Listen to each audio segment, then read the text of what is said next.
Hello. Be unboxing these Vivitar Creator Series HDMI capture USB devices. They call it card, but it's not really a card. So we'll see how these work. And then I'll also browse some deals today, see if there's anything interesting. Oops, did I forget to? Oh no, that's in there. Yeah, so that's the plan. So professional.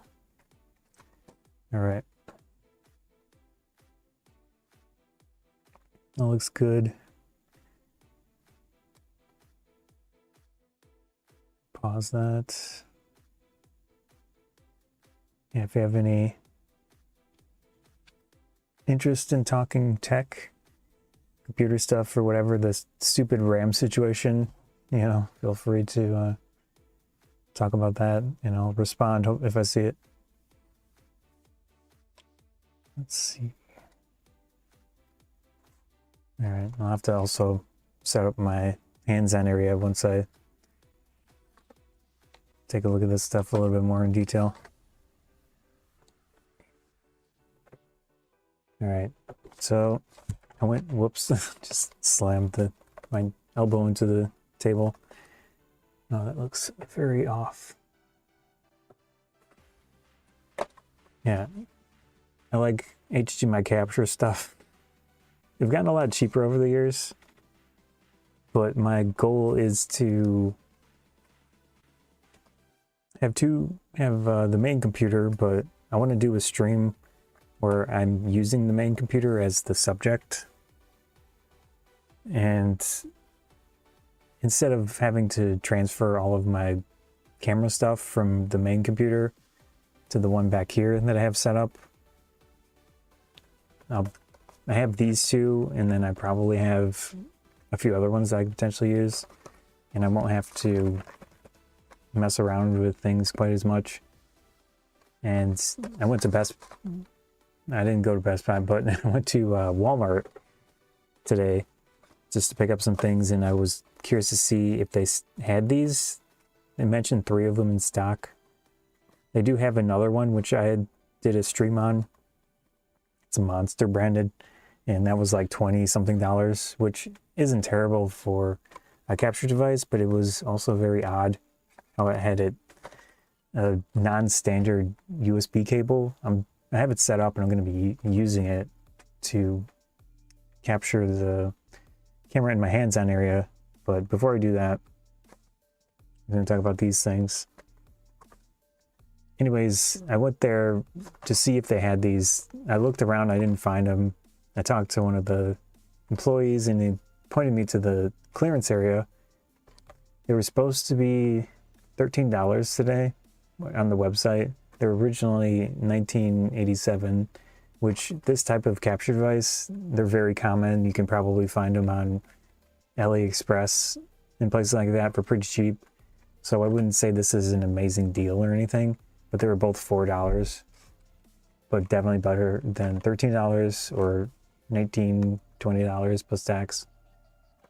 Yeah, so for whatever reason, this had $9 on it, but it was $4, which is fine with me. Obviously the boxes don't look amazing. I'll take this one apart here, and then I'll open the other one in the other area so we can get a close-up. Yeah, if you are unfamiliar, HDMI is one of the ways to output video, and you can use these things to capture that and push it into a computer in ways that you can use it. For example, I use Open Broadcaster software, and I'm outputting this camera, which is a Sony a6000. For some reason it's not straight, but that goes into a capture device, into the computer. My mouth might be a little bit off because I'm using a wireless microphone at the moment, and I don't think I have it perfectly set. But anyways, that's kind of what these things do, is allows you to capture some type of HDMI input. It can be from a camera, it can be from a computer outputting it, it can be potentially from a game console and such, or a DVD, Blu-ray player, but the problem is with those things, they have protection in them, so it might not work in those cases, or most likely won't work in most cases, so it depends. But yeah, that's kind of what they do. You can use it for streaming, you can capture it for making videos about things, like if you want to talk about cameras and such, which is what I do a lot of the time. And I would say I want to capture the screen of a camera, I can do that. Or if I want to just have a camera set up that's higher quality, you can do that, but it depends on your camera. So this camera specifically can do the clean HDMI output from it itself. So anyways, this looks like what we've got in the package. Of the device itself, it's USB. It said they call it a video capture card, but it's not really a card, it's a USB device. So, manual.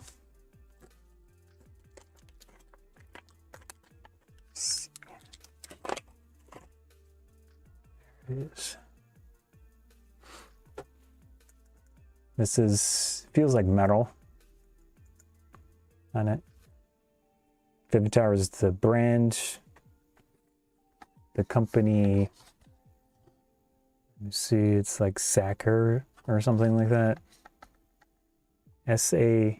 SAKAR International in New Jersey. So they bought this Vivitar name. They've been using it for years now. Vivitar used to be big into camera equipment. They still do camera stuff, but clearly they're branching out with things like this. So there's your USB input. This one's pretty basic. Sometimes they have audio inputs and such as well. This just has the HDMI. I can try to find out if it takes in the audio signal through HDMI as well.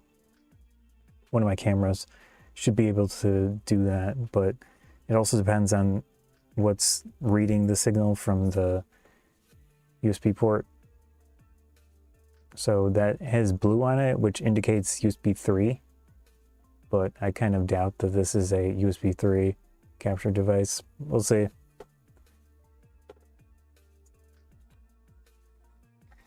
On the back here, oh, put the sticker over the specifications. Let's see if it says it on the manual here.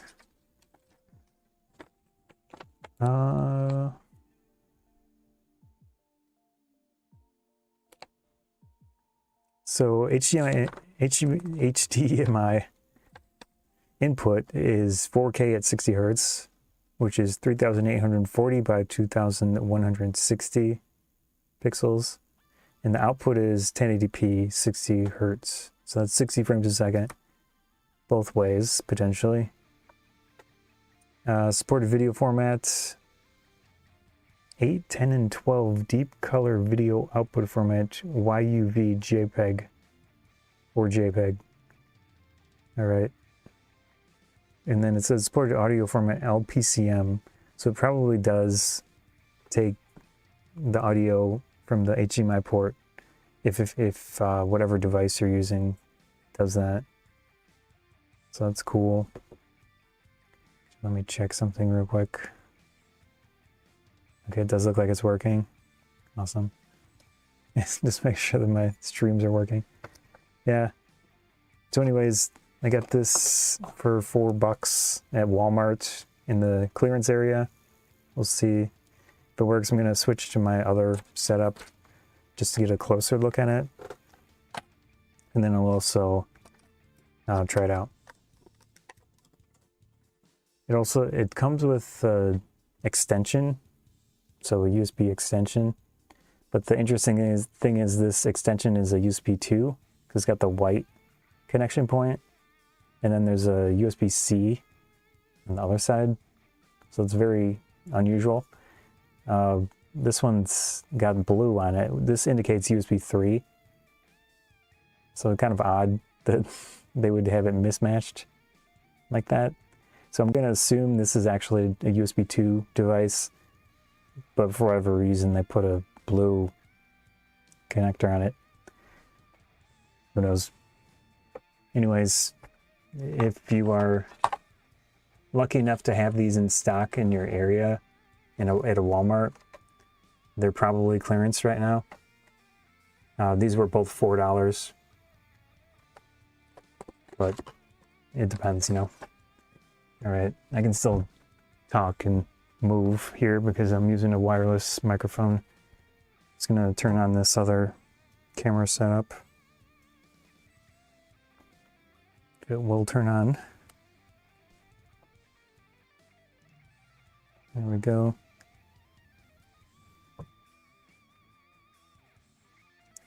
How was your day today? If anyone's here. Adjust that a little bit.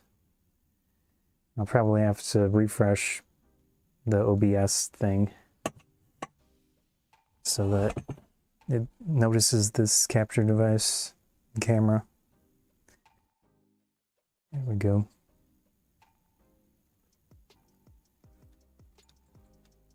It's probably good enough for the moment. All right. Let's see. Yeah, after looking at these HDMI things, I'll be looking at Cyber Monday stuff to see if there's anything interesting. I don't know if anyone's gotten any deals, but I am kind of looking at the chat. If you found anything interesting? The links won't work, so don't post links in the chat. I have that stuff disabled usually, but if you say the place in the thing, you know, I'll see it most likely. I do have some links in the description of the YouTube thing. I'm gonna check those out. Those are affiliate links. I normally, or my main channel is a photography one, but I've been trying to grow this technology channel here and there. So whenever I find the motivation, I make stuff for this one, which hasn't been lately, but doing streaming is more pleasant than trying to make a big, long-winded edit of a video and such. All right, let's see. Switch to studio mode on OBS. If you've never done any streaming or video stuff, there's a program called Open Broadcaster System, OBS, or service, or whatever the heck software. It's very good. It's super useful. You can do so much with it. So that's what I'm using to stream at the moment. I can put a link as well. And you can use things like these HDMI capture devices to capture a camera. Or you can just get a webcam, which is direct USB into a computer. But those do have some downsides, which I could talk about if you're curious. I do use some webcams that I have set up. Actually, I'd probably need to connect another one, another thing about it, which I'll do over there once I get this thing working. Yeah, here is the software that I'm using, OBS Studio. So it's Open Broadcaster software. Oh, will help if I transition the frame. Anyways, that's the software I'm using. There's something called Studio Mode, where you have a frame, you can see what you're doing, and then you can transition it. I can show it on screen here. So this is OBS.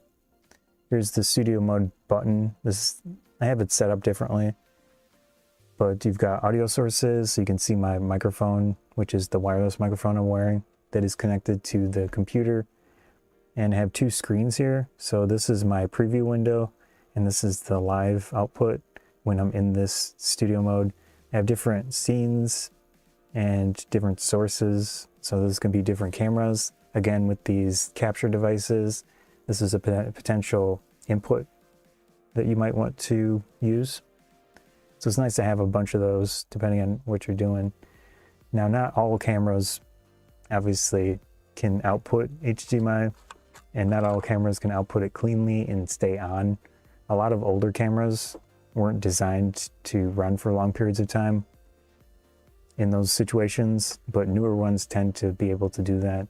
And a lot of newer ones have USB functionality where you can output video through USB directly, which is an option, but you still need to power it.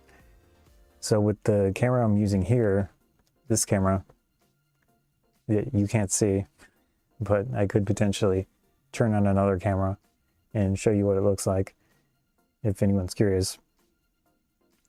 That one has the HDMI, clean HDMI to the computer with a capture device. I'm using something called an AV Matrix capture device. That's the company name. They had sent it to me years ago at this point. That's kind of a little bit higher end one.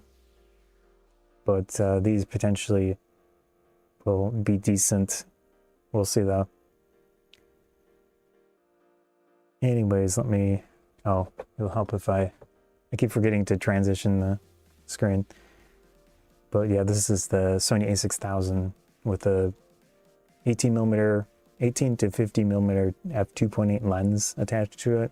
So this one you can change the lenses on it. Let me just switch back to here for a second. So I'm going to my other setup in a bit here once I can find it in the list, and then make sure the input's working.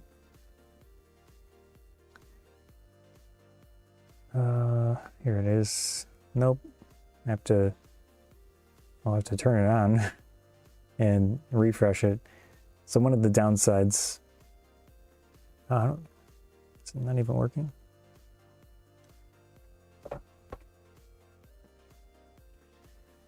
All right. So for whatever reason, I don't think I can use this capture device all the time with this specific setup because it doesn't like what it outputs by default, which is kind of irritating. But I can temporarily fix that. Seems all right. Is it not plugged in? No, it's plugged in. Sorry, I don't have it set up. Oh, I put it into the output. Okay, I'm smart. There we go. At some point when I plugged it in, I put it into the output. Okay, it is working. Awesome. There's that. So the camera you see there is Nikon,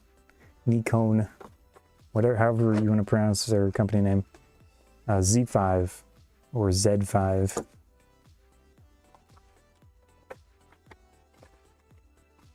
All right, that'll be one of the things I test this with. Whoops.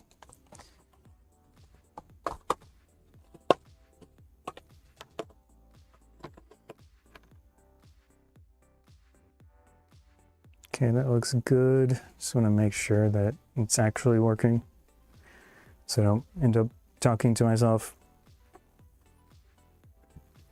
Yeah, it looks like it's on. Take this little screen I have with chat windows. Then over here. Oh, right. I wanted to plug this thing in.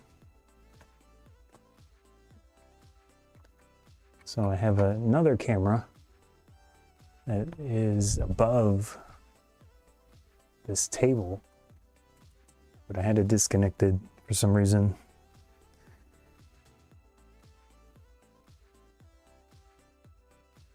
Let's see if it's working. Yep. So one of the downsides of webcams and at least Windows is that the settings don't save. There are some ways around it in a way. There was an open source program that I use in a different setup that will reapply settings, but it's still a hassle. Now, if you use certain software, like certain webcams will have their own software, which will allow you to save those settings and reapply them every time you restart your computer and such. But just for generic webcams, that's kind of the situation, is you have to reapply settings, which is frustrating. All right, that looks good, I think.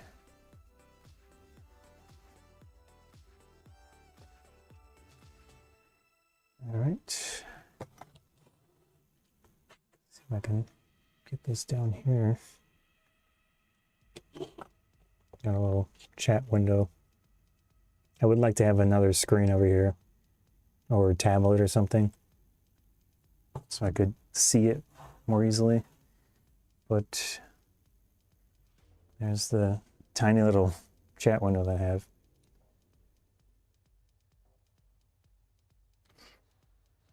All right. Maybe I should record this in case I want to use it.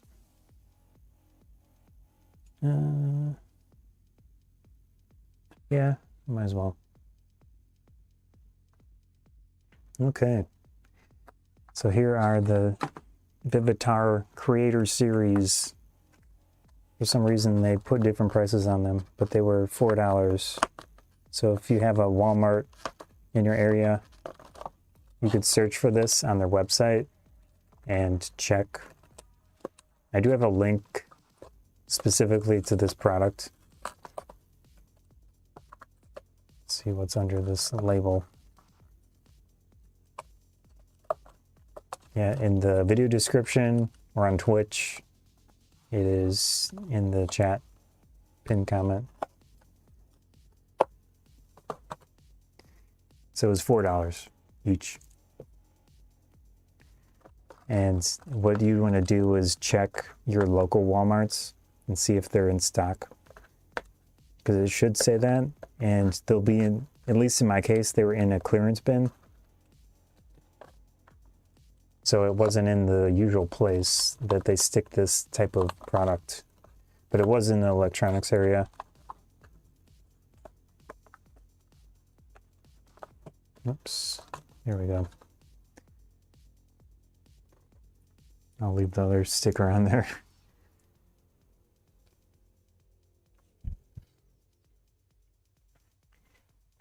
Yep, there it is.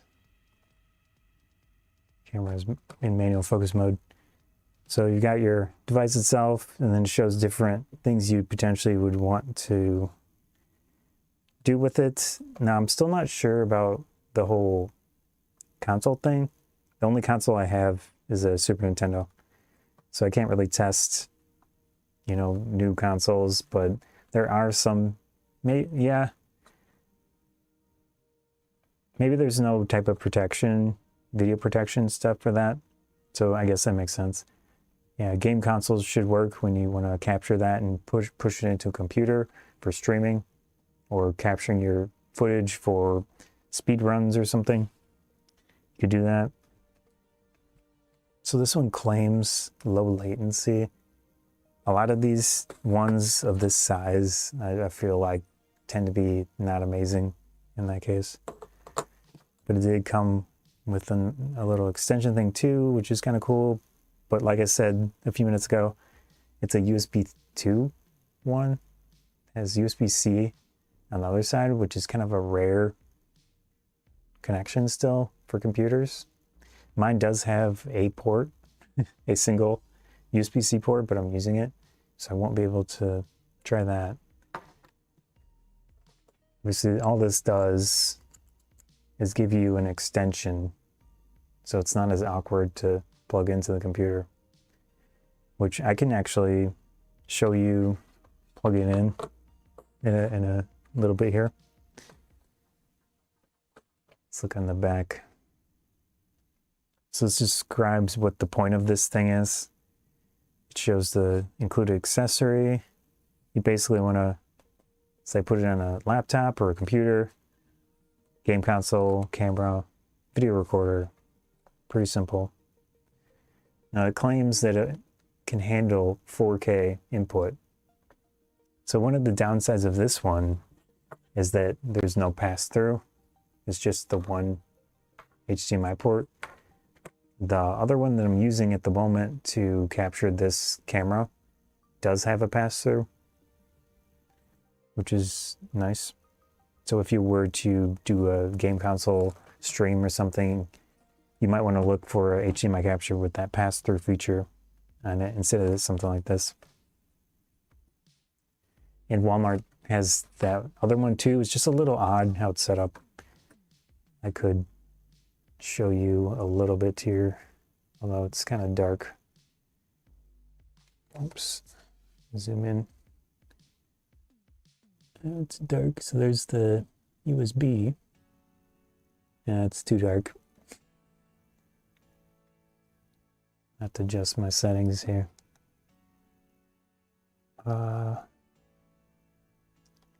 ISO. Oops, focus. I have it down. I know this is awkward.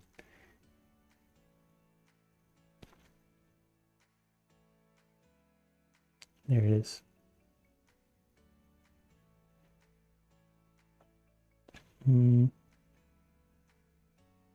See if I can shine a light down there. I have a light somewhere around here. Oh, that's not it. There we go. So this thing.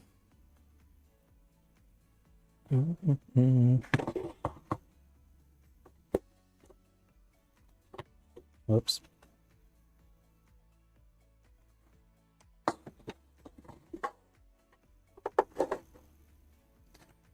This is one of the other capture devices.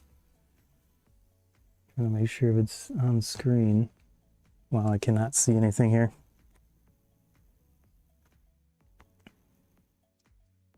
Oh, the thing is blocking it. It's like perfectly positioned to be irritating.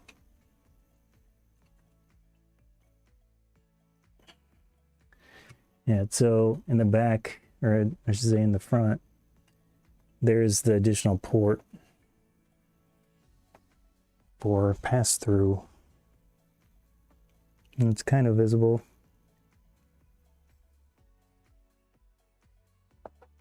This is my brightness. Yeah. So output, and then this is the input that the thing that you can see is coming through. The weird thing about this device on the back here is this USB-A port, but the other side is USB-A as well, and that's not a standard way to do it. It's very odd.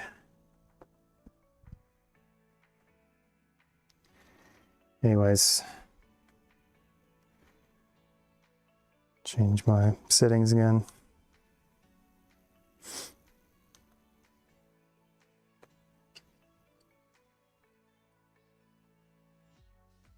It was awkward as possible. Probably should not have used that one for today. So I could use it as an example. I don't think I have any other ones with pass-through than that. I think that's the only one. All right. Yeah. So let's probably connect this, and oh, they mention OBS in their instructions. That's cool.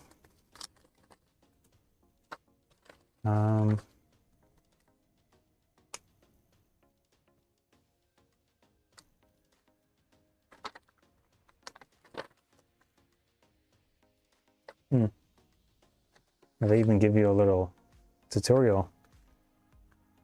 That's nice. Huh. All right. I guess I could open this other one while I'm here.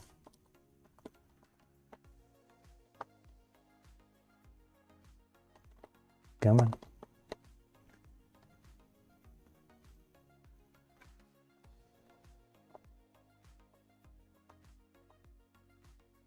Yeah, so it doesn't only have to be for streaming. If you have any interest in video production, making videos with some, not just on a phone type of thing, stuff like this can be pretty useful. There we go. Yep, basically the same exact thing. All right, cool. So I don't have a USB port, USB-C port, so I can't really use this extension thing. But I can plug it directly into the computer. But I do also have some other extensions, so I'll probably do that instead so we can actually show it while we're doing it. Let's see, is this working? Yep. I forgot that. Oops. I have a ton of USB, a lot of cables and things.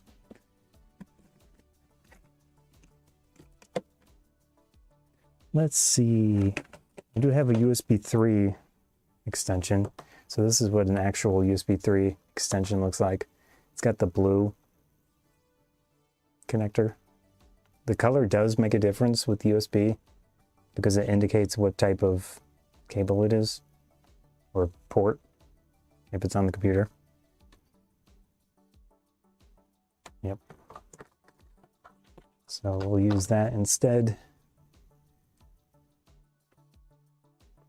And I have to refocus the camera every time I change it.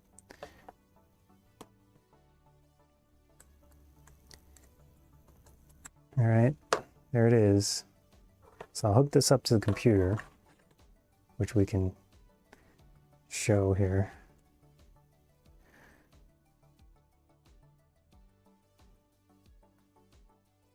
You can see my network blinking as I'm streaming.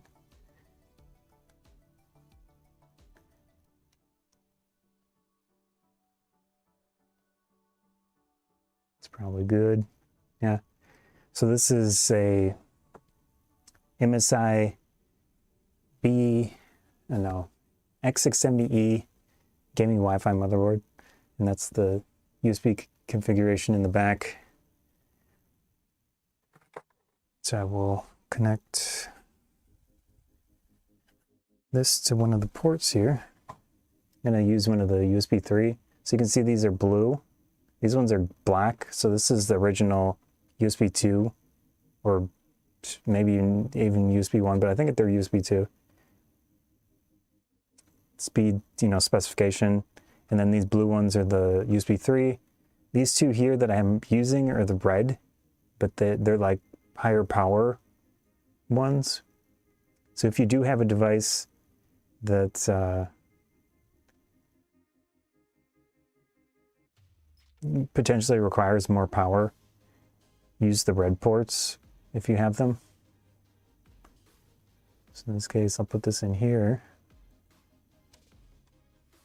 So now we've got that connected through the extension. Oops. And then I will connect some type of camera to the extension.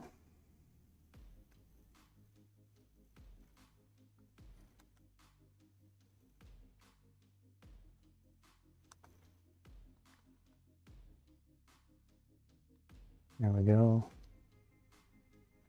So this is powered. Obviously doesn't look like it's doing anything, but it is connected to the computer. In this case, I'm going to have to get a HDMI cable that will work with this camera, for example. This camera uses mini HDMI. Oops. So you can see this port is smaller than standard. This is the middle-sized one. And then something like this GoPro Media Mod. Let's see where it is. Has a even smaller HDMI port. This is the micro HDMI. So a lot of cameras use this one, which is kind of frustrating. It's a mic port, but it does work. You just need the right cables or adapters to make it work.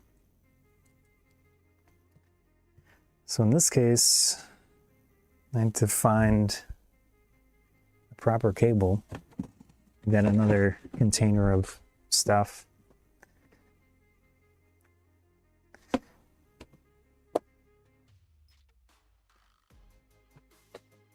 It's over here. This one is network cables and HDMI stuff. So here's what we want. This one, at least for one of the cameras.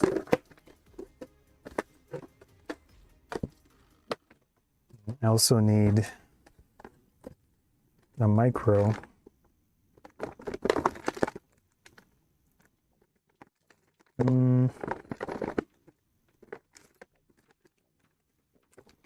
I thought I had a good micro connector. This will probably work though, depending.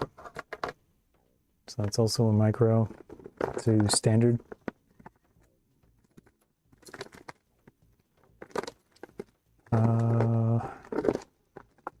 You can also buy adapters that adapts the standard size connector, which is this thing. On both sides, it adapts one of them. I do have a few of those as well.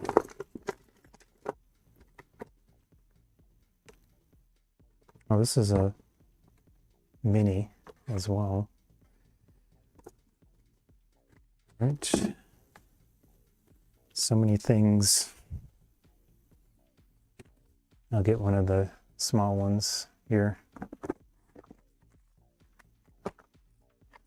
I do have a few other examples of HDMI capture stuff that I was getting ready to potentially use. So here's another one. It's got a long wire to it and a port.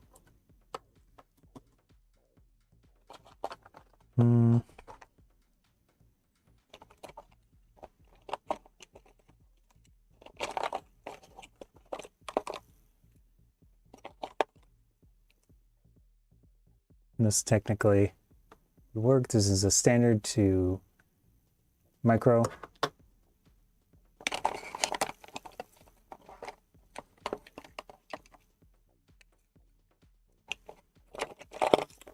Here's another one. Another one. Another one. Okay.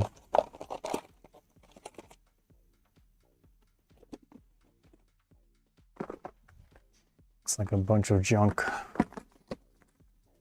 I do have, yeah, the top drum still working as well. That's good. Oh, get this out of the way.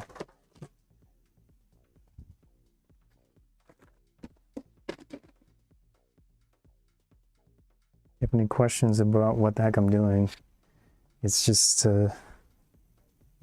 trying out this HDMI capture thing they got on clearance. When I'm streaming, I feel like I have to repeat myself 10 times every hour or so. Just pull these out.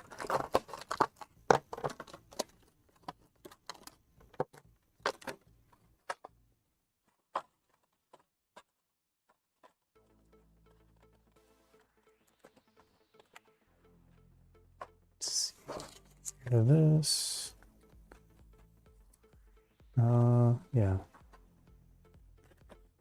Keep that just in case. So here's the one connected to the computer. We want to adapt this to this camera. And let's get rid of all of this other stuff for the moment. I'll just throw it in the corner. We'll use that as a test subject.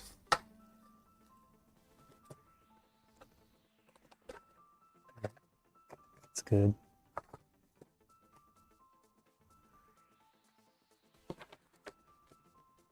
All right.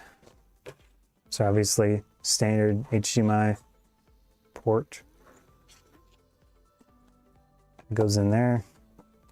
And then this mini HDMI, which I'll show you kind of an example of size difference.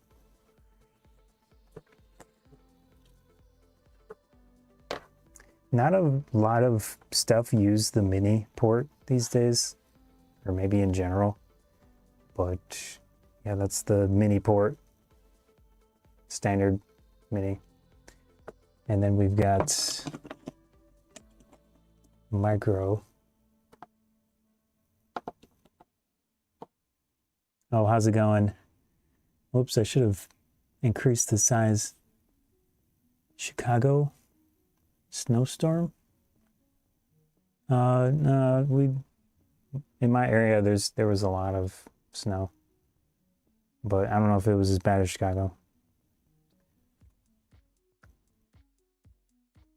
Yeah, so there's the 3 different HDMI port sizes. The most irritating one, which is usually the most prevalent, is the micro on cameras.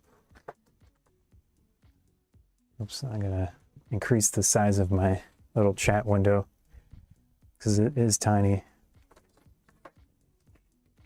And so this is what I'm talking about.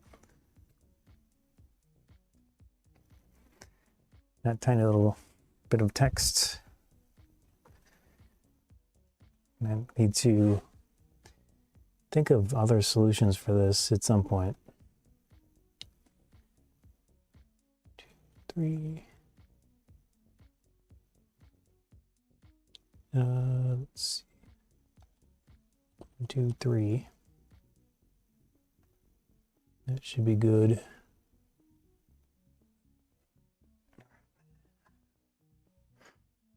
I'm gonna get my drink.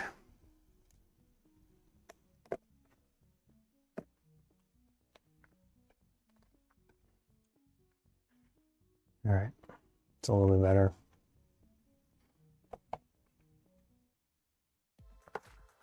Yeah, we definitely got a lot of snow in this area. I'm very much not a fan of snow. Mostly because, oops, let me focus the camera. Mostly because of the driving in it. I don't like driving in snow. Not really for myself in a way. Not to say that I'm great at driving in general or in snow, but a lot of people are very not cautious driving in snow. And it's just generally not great to have to deal with that. Just adjusting my camera position a little bit. Yeah, so we got our micro or mini HDMI, I should say. This goes into the camera.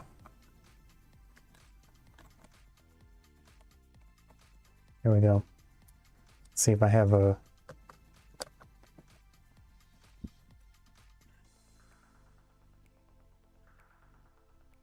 switch. Oh, it is in video mode. So it says that I can input 4K into this thing. We'll give it a shot and see if it works. So here's 4K 30, 2160, or 3840 by 2160, something like that. I'm going to go to the computer and we'll see if this shows up. Again, I'm using the $4 discounted Vivitar HDMI capture device. It's those boxes in the background. Well, it looks like my one screen might be a little bit overexposed. So what I'm going to do here, I guess I could show this on screen here. How's it going? So I'm going to add, let's go back to hands-on cam. Yeah, I need to do it like that. So you're seeing OBS, I'm seeing the hands-on screen on the side. I mean, technically you're seeing it as well. So we can add video capture.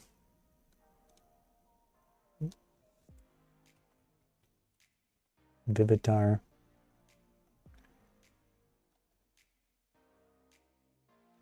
Oh, yeah, you can see that as well. And then it's probably this one, the generic. It is. Okay. Pretty easy. Let's see what settings it has here. So you can change the resolution if you want. Color space. So it does have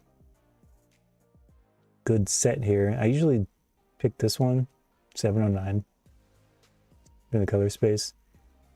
We can try full. We'll see how laggy it is in full color range.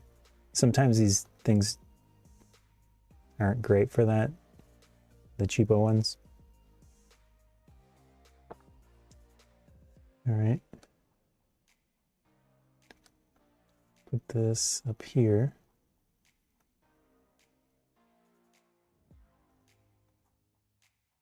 See how big this is. 678.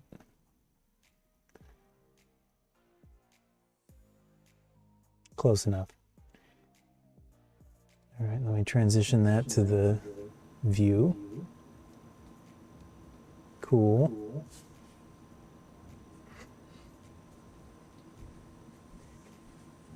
Oops. Sure my microphone is working. Test, test, test. Yep. Looks good. Okay. On the right screen. Got 3 cameras going.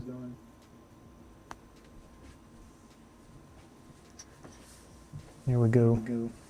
So this camera is outputting 4K. It's not great at 4K. But it is working. That's good. And just adjust the... I wish I had a preview screen of my stream here, but I don't. I can adjust the settings as I want. Technically, this should be a lower shutter speed because it's at 30 frames a second right now. Yeah. So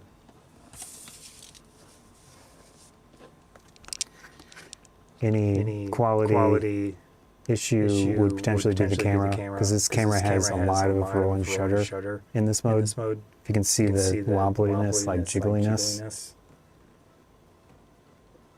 See if I can get a better example. It doesn't look too bad here, but you get the idea. Yeah, so it works. This is what is capturing the video from the camera. Pretty cool. It's not really warm. It's very, very, very slightly warm. But so far not bad. Of course, that would depend on how long you use it. But so far so good. Now let me try to switch my resolution here and see if it breaks it. So here's 1080p 60 frames a second. Increase the shutter speed. Change the ISO. So this should be a lot smoother looking. We've got a wider view. Let me see if that even works. I have to go over to the computer. I need more screens. Can't tell if it's working or not. I'll put this thing in front of it.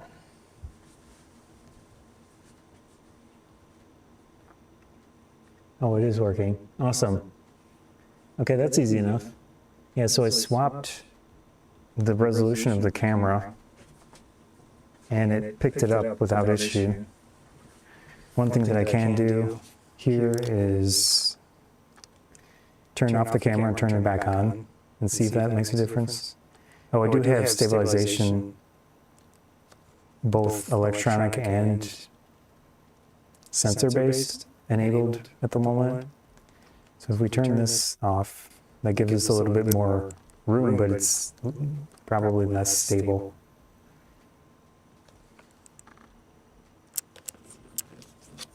Anyways, this is what is being captured. It's getting a little bit warmer as I do this.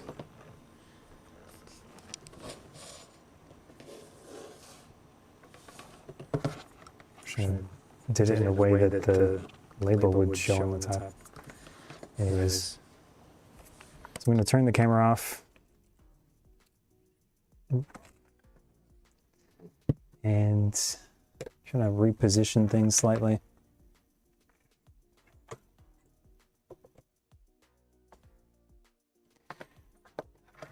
So that I can get it to show on screen here.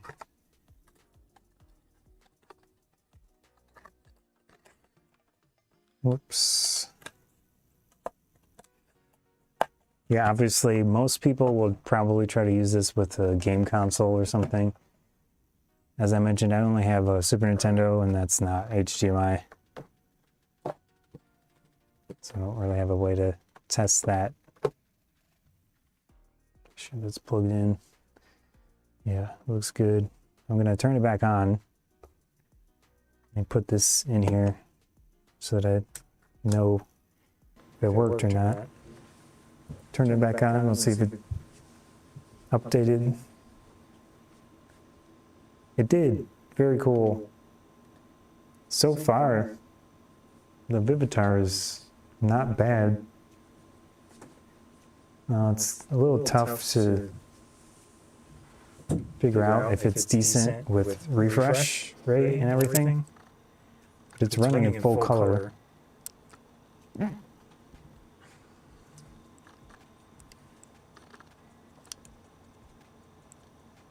Yeah. And try the panning again. If it looks really bad for you guys on the and gals on the screen like this, it looks okay on the camera, so that would indicate that the capture device is lagging, but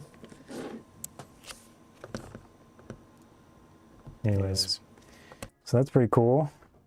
Works perfectly fine with the Z5. Another option we have is GoPro. Somewhere around here. I also have this thing. This is a really junky, off-brand, generic action camera. I can try that one in a second. Looking for the GoPro. Oh, here it is. Do I have any other cameras? No. Actually, I do have a camera I can try it with, but it's set up for my other area. Ooh. Maybe I should not have my drink over here. Almost spilled it.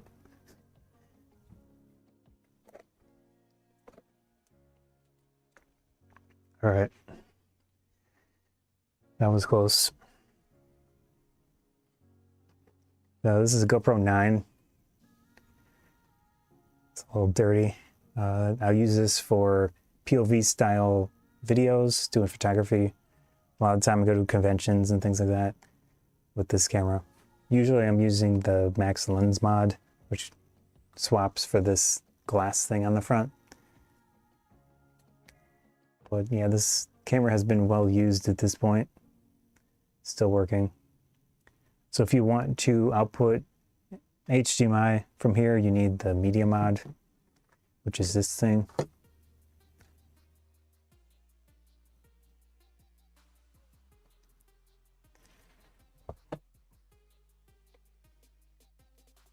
So this is going to attach to this camera. I'm going to take the door off. This is a third-party door. You've got your battery in there. Yeah, I'll leave that in there. And then you're going to make sure it's in the right orientation. These things are going to be in the back. And this is going to connect that USB-C connection to the camera itself. There's a port down here. So that should be good. And I close it down. So now we've got the media modded camera. I think this comes off, this microphone thing. Yeah. So take that off. There it is. It's GoPro 9. Let's turn it on.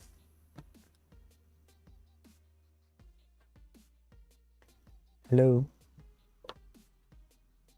Media mod connected. It looks like my exposure is a bit high. Whoops. There we go. Oh, I guess it's still a little bit too bright. So it says the mic is set to the front. Tap video settings to change it. Okay.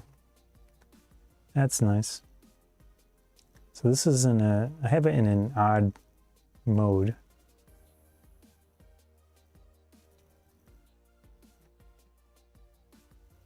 Oh, yeah, I don't have the media mod attached, or I mean the lens mod attached, so I need to go back to standard. Okay, yeah, it's this icon down here. So turn that one off. There we go. All right, so it's currently, let me go to 4K. See if that works with the capture device. Oh, it actually has 5K. But we'll do standard 4K, 60. And see if it works. Zoom out a bit here. So I'm gonna have to change this, because this has the mini connector.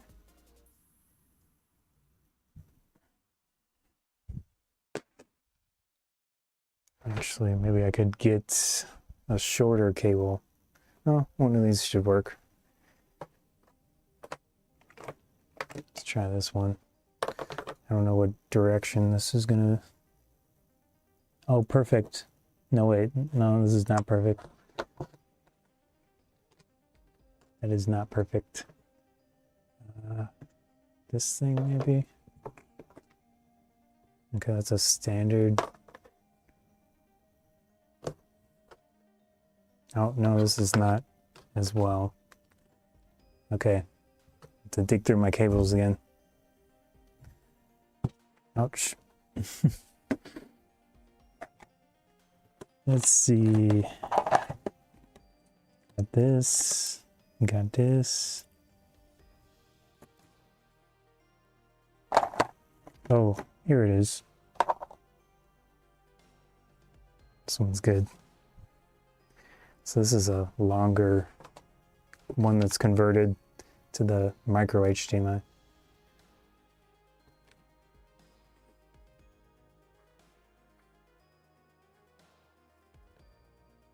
Or I could do a thing here. So this is a standard HDMI cable, but it's very short and thin. Just kind of nice. And then here's an adapter. So this will go into the camera.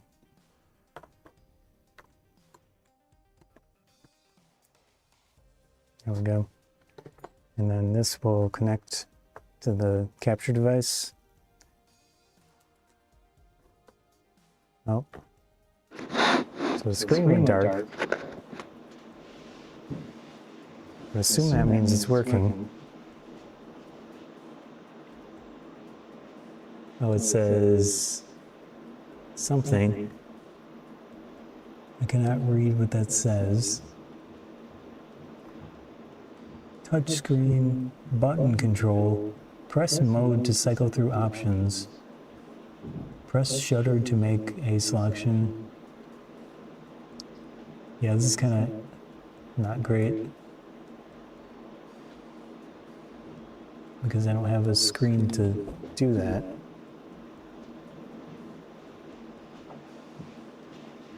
Just see if it... That? Okay, that's good enough. Oh, it shows the settings on it. Oh well.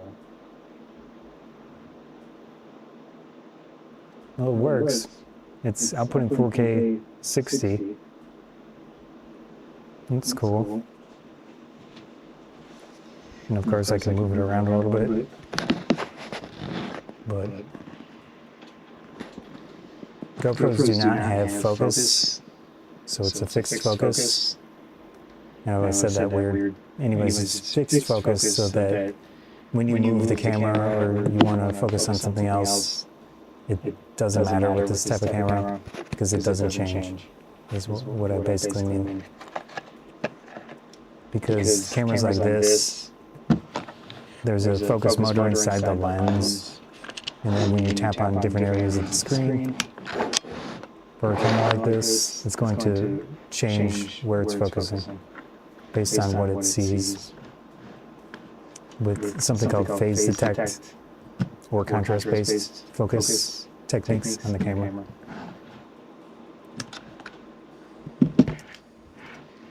So anyways, it works. There's the GoPro. Sadly, I can't see anything on the screen. And I don't have a preview, so it's kind of difficult to really do anything with it. Yeah, it works though. That's cool. I didn't have to refresh the capture device, which is nice. So we got that going. Turn the GoPro off. Also got this old generic webcam thing. So this one I stripped it used to have a blue like grippy finish on here, but it got really gross. So I took some alcohol and removed most of the finish off of this plastic. So it's not as gross to touch anymore, which is nice. And this specific camera does have an HDMI port. It's kind of cool. So we can plug this in here. And then also, this one's going to need power. So we got a micro USB.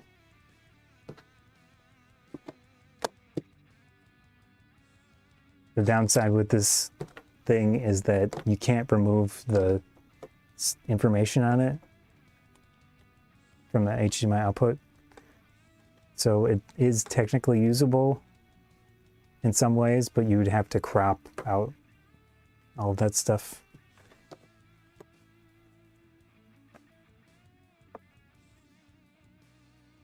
Okay, these two do not work together. This connector's too big.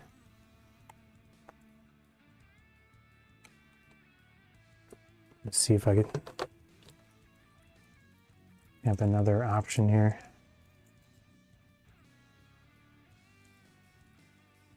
We'll try this one, see if it works.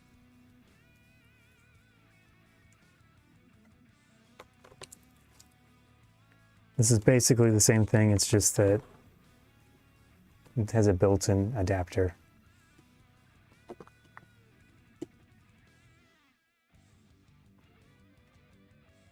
This looks even worse. Yeah, there's no way that's gonna fit. I honestly don't know what I had used to power this thing and connect it. Well,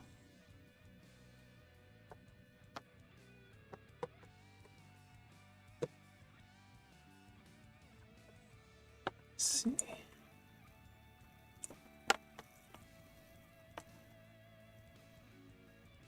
Yeah, no way.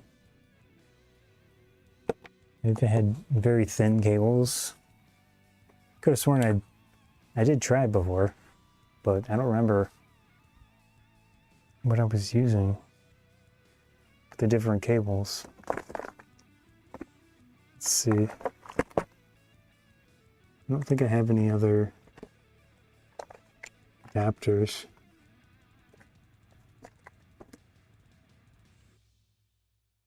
Yeah, that's gonna be even worse. I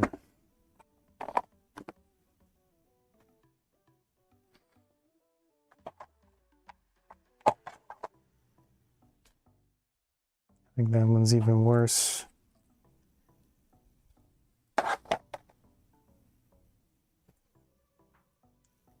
Well, we can dig through our selection of USB cables and see if there's anything remotely possible. All right. That's another type of USB. This is a really old one. I think this might be mini USB.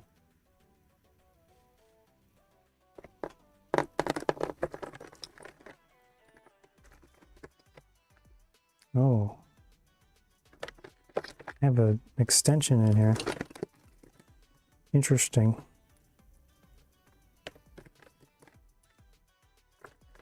It's kind of small.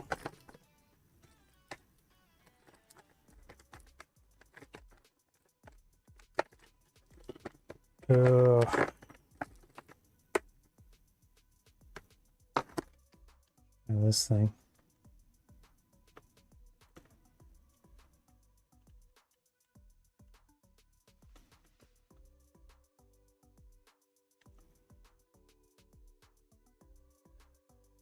Oh, there we go.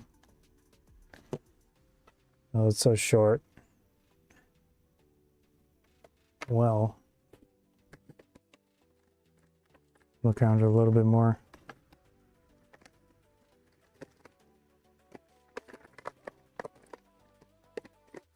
Nope. What is this? Nope.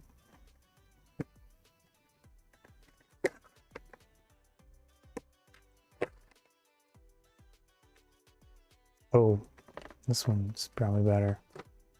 Oh, I forgot.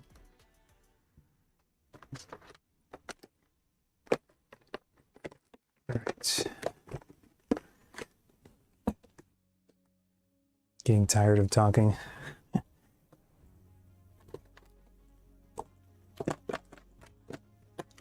And so what I'm doing here is just trying to get two cables that will work together in this little spot here. So this is the HDMI and this is the USB micro. Micro was a popular format for a long time, but I'm glad that it's basically gone. Okay, that does work. So it just barely works together.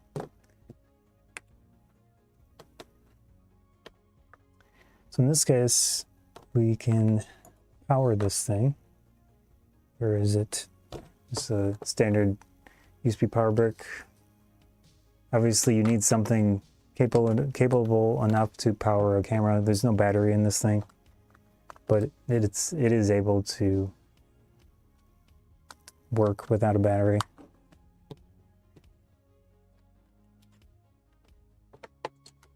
Here. Oh, there we go. It's got a light on it.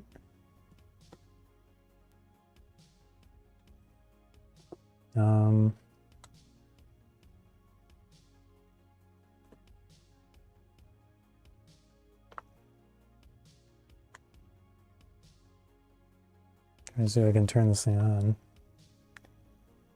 Come on. Well, a single tap maybe?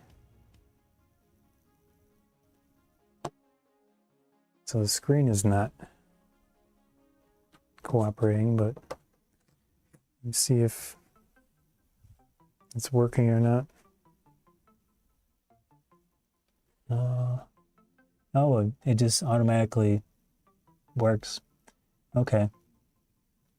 Yeah, so the downside of this action camera is that the labels and stuff can't be removed as far as I can tell. So that's not great. It does have various buttons and things, but kind of cool. So that worked nicely with this capture device. Whoops, I don't have much space to make this work, but yeah, so there's the Vivitar. Didn't have to do anything with OBS, it just noticed the different source and it worked, which is awesome. Yeah. So my opinion of this thing so far is good, especially for the price. I'll be setting up these two most likely on the other computer so that I can do I want to do a stream about USB stuff, but I want to use my main computer as the subject. I can show some of the stuff here real quick. Let's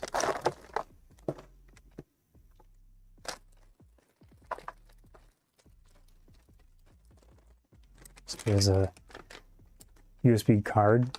So this is a PCIe card. This is a USB-C breakout. So from a motherboard header to the back of the case. These are USB 3 header adapter or like angle changers. You'll see why I need that. And then this one is a USB 3 and USB 2 breakout from the motherboard. So there's the USB 3 header, and then that's a USB 2 header. And then, yeah, that's pretty much it. I did use this at one point, but some of it broke. So this was a converter from the newer format of the USB header, whoops, to the older format. But you can see that some of it broke off. I was using this for a while.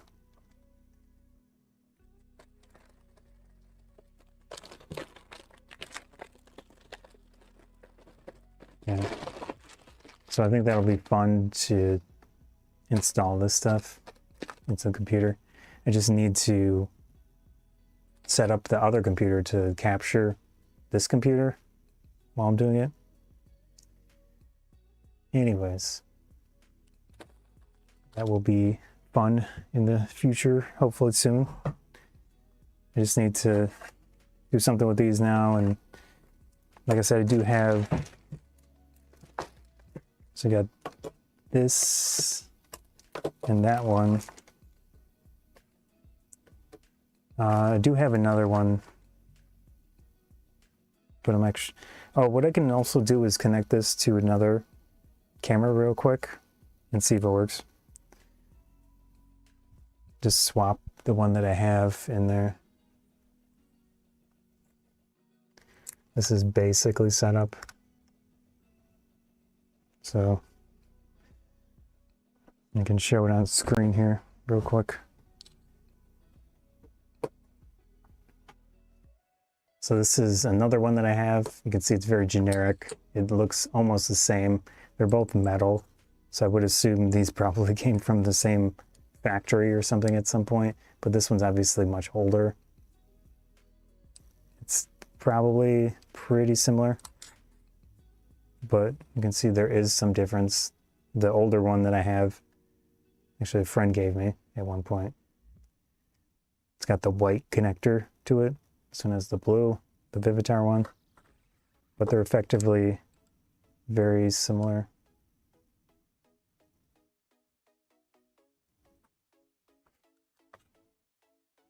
Both have a metal case to them. Yeah, so this is the older one on the top. So I will put this Vivitar one in my other spot just to test it with a different camera. And one of the things that I did notice with this one, and probably all of my other ones, that I was able to test with that, it's a Sony a7S. It can output 4K HDMI, but for ones like this, it didn't work. So I could try it on this and see if it works. Now it's obviously going to output 1080p, but if it takes in 4K, that might be a nice little visual benefit. If it down samples it or something. Oh, this is kind of a tight fit for some reason. That's not cool.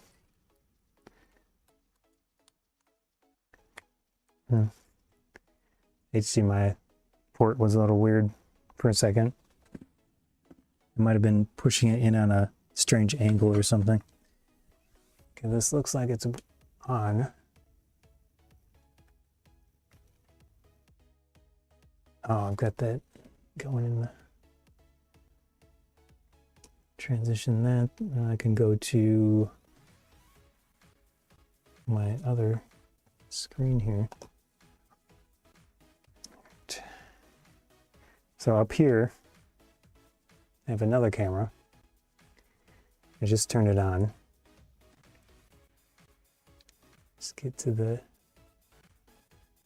thing here. So I'm going to put this into 4K mode and see if it works.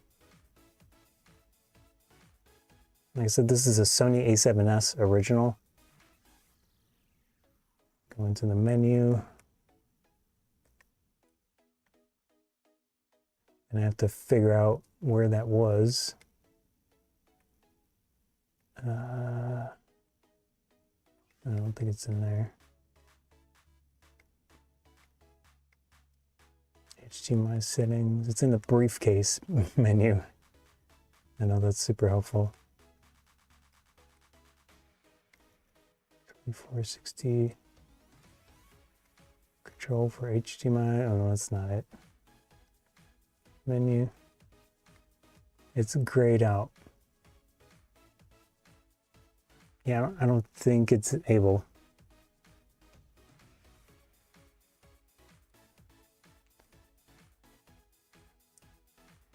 Let's see if it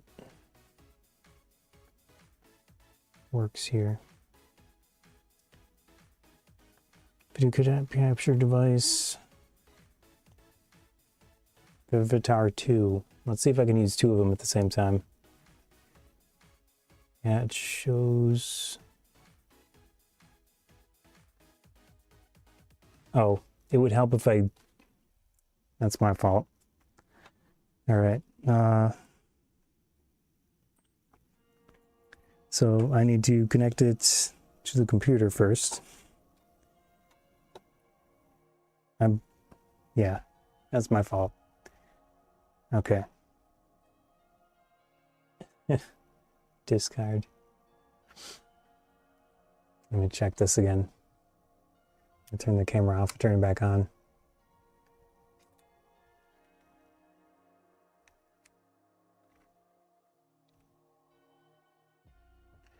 We'll go back into the menu. Because if it didn't detect a screen, then it just, okay, it shows it now, so I think it's gonna work. Okay. Cool. So it's at 4K 30. Yeah, I might keep one of these with this setup so I can leave the camera like that. Nice.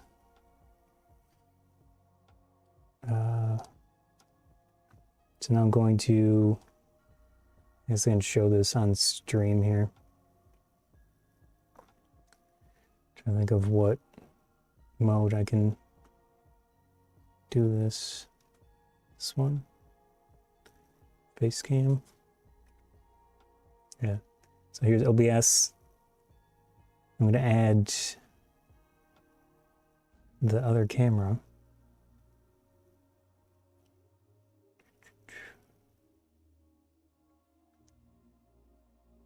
Call this one Vivitar 2. Whoops. Okay, I already did that. So we go into here, properties, and then it's going to be one of these. Oh, there we go. Easy. I can go into the settings here. Let's do 709 color space. We'll do full. And use hardware acceleration. How's it doing? Is it quick?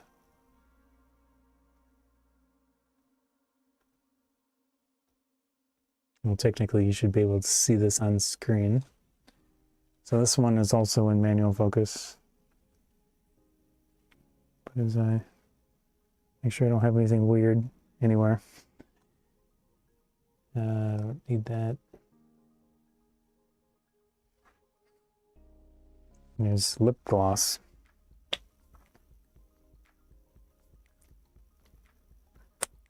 Or lip balm, I should say. All right. And there you can see the other setup over there. Here's my setup. So this is outputting 4K from the camera through the Vivitar capture device. Very cool.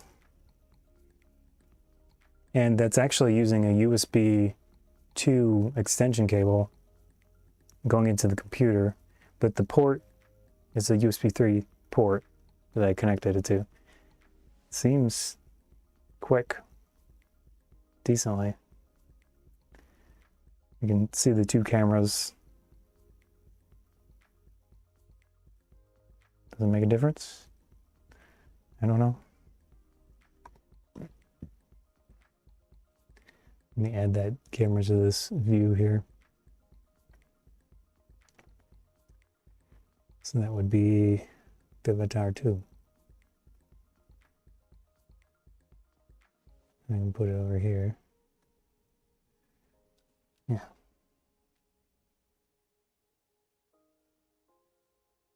Wait. I picked the wrong one? Oh, wait. Oh, I got two of them here. Oops. That was... Okay. Yes, remove.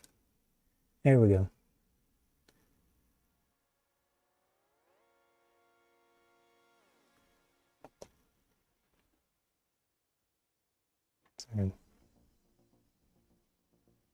Is there a difference in lag?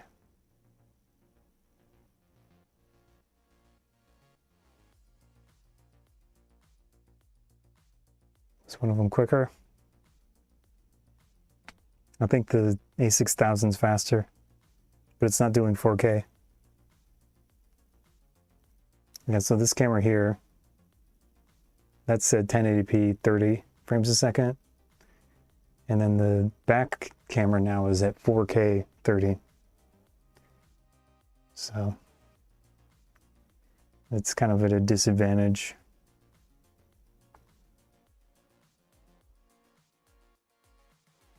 I could swap it. Hide this for a second. There's all my Crane Game stuff and a few other ones. Bob Ross. Gorilla Kuma. I know, weird. Okay. Anyways, let's swap this thing to 1080p. Turn that off. HDMI settings. Oh, it just have it. I don't know if I can do a 60p. Well, that might be it. 1/60 of a second. Yeah. It's probably good.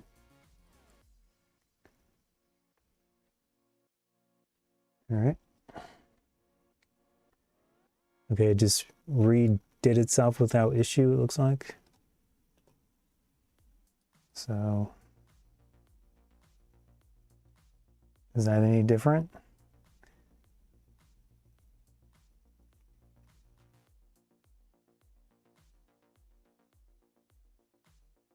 Pretty close. Not bad. Yeah, I think I'll leave one of these in this on this camera, because it seems pretty good. I know that the colors are slightly off, but that's more of a camera thing and a lighting thing. But I could potentially adjust that too. Let's see. I didn't have it focused.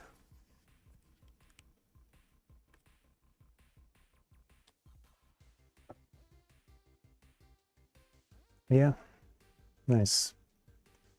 Now this is kind of a mix of my different channels, because usually camera stuff I do on the camera channel. But anyways, let's go to here and delete this. Delete.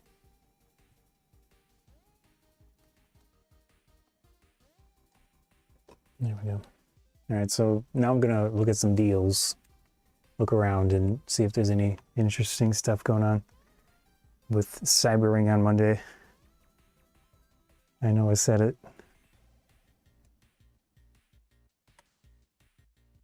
But Cyber Monday is a thing in the United States that you're supposed to get kind of the same or better or worse deals as Black Friday.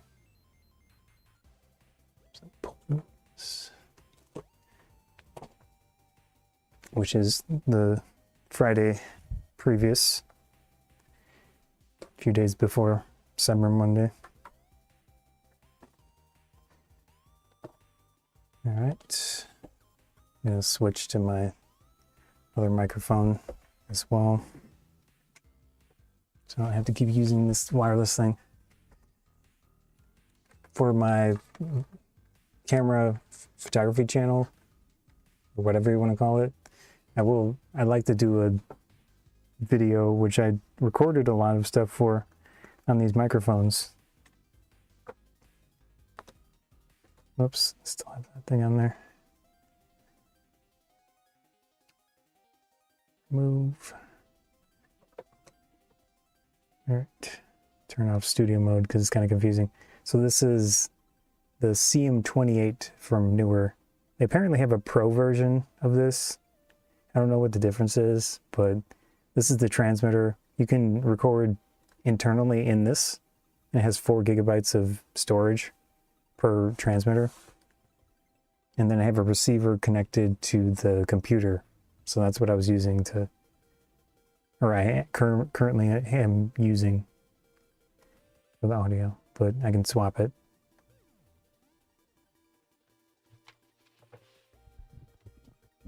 So this is the other one. Turn this off. I'll have to charge this. Does come with 2 of them usually.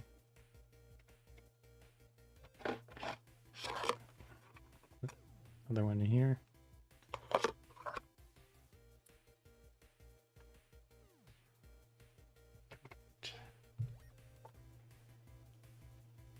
Pull up the deals. Don't need that. So we got Best Buy. I'll try to think if anyone has any other websites that they can think of. We can check those out potentially.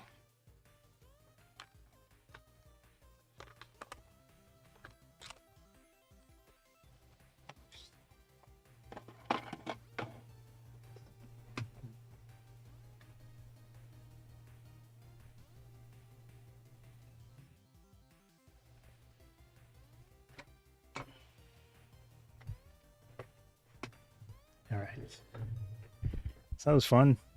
I'm pretty impressed so far with those Vivitar HDMI capture things, especially for $4. Like I said, if you are looking for those, I can show the Walmart page. I take one of these.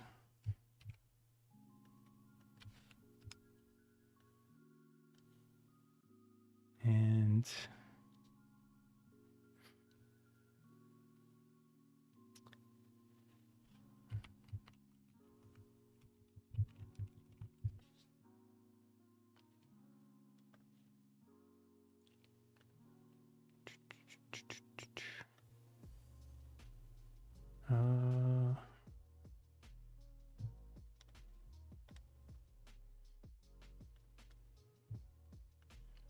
yeah, so depending on your Walmart, this is the thing that I just showed. It says $13. I paid $4 on clearance. So if your specific Walmart says that it's in stock, in store, you can check if you want and see. They were in the clearance area. They weren't in the normal area that they have these type of things. But they also have the Monster capture device.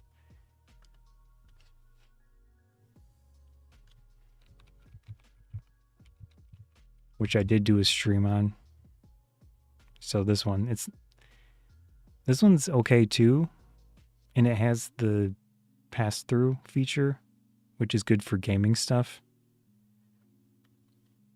So you can see here the input and the output, and this can go to your screen. And then obviously a game console or something would go into here. And then this blue one up here, this is what's going to go to your computer.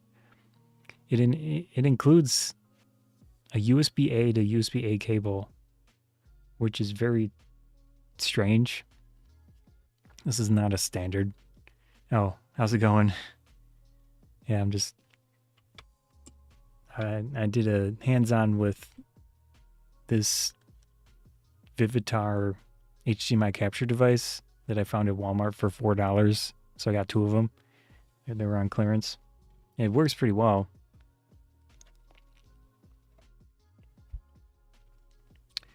You can just call me Scott.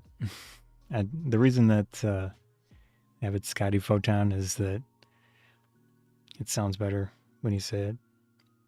So you thought about picking up the Elgato Game Capture Neo? Let's see what that is. This is a new version of their stuff. Is it more reliable? I haven't personally used any Elgato stuff, so I don't know how they work. I have seen some streamers complain about some of it. But I mean, it probably depends. So it says, I assume it's a 4K device. 4K 60? Does it actually output that?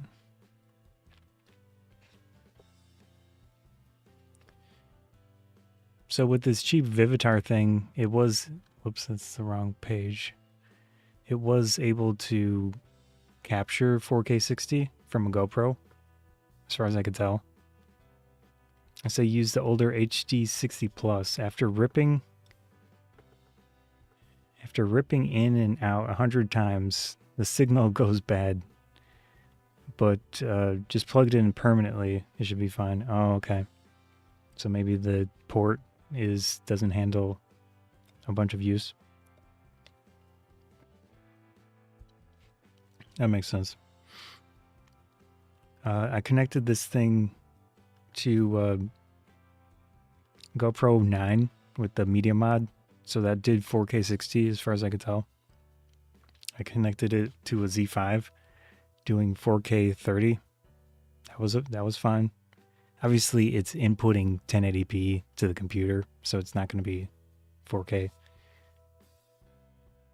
But it captured those signals okay. And I also just tried, or I have one set up, I could turn it back on. This is A7S original at 4K 30. That was okay, and it worked. So this thing seems okay. It seems functional. Obviously, it doesn't have a pass-through, which some people will need, depending on what they're doing. Okay, this is a USB type thing. The one that I would really be interested in is the, I don't know if it's Black Magic or I don't think it's Atmos, but they have a geez, what is the name of that company? Oh, Mario Kart felt sluggish during streaming. Oh, I got one looking like that, but some of the Chinese things only lacking the pass through. Yeah, so if you're doing it for gaming, this type of thing is not the ticket. Yeah. A10 Mini. Is it Black Magic? My memory is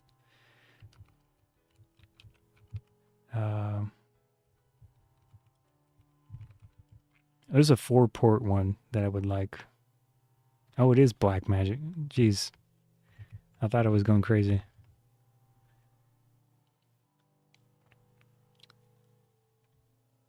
They sell a 4-port model, which looks really nice, but it's expensive. Yeah, this thing. That would be nice. I think it's $600. Yeah, $600. That would simplify things so much and make it.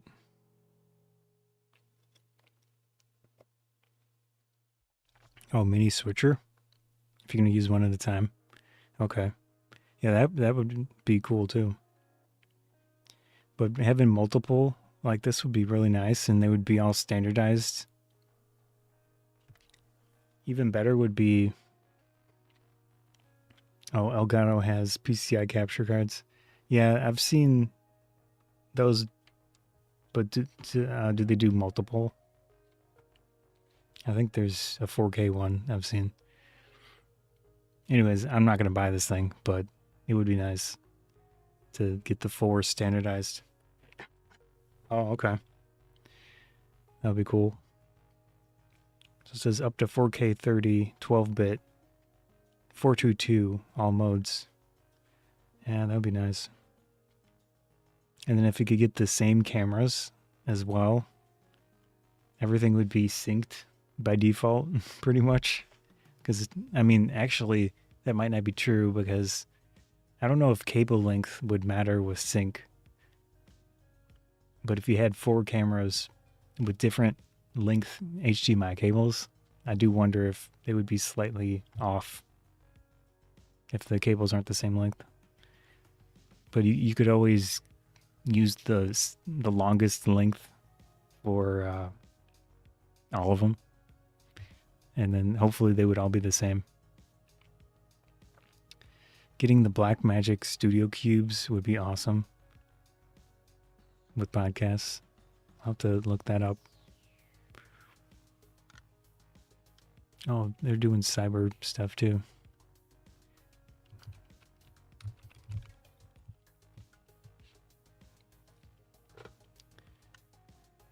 Oh, is this like a actual box? Is the sound?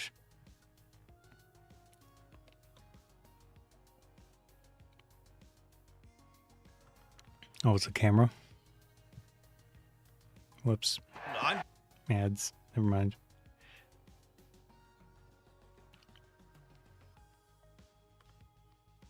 Reddit, maybe? Oh, yeah.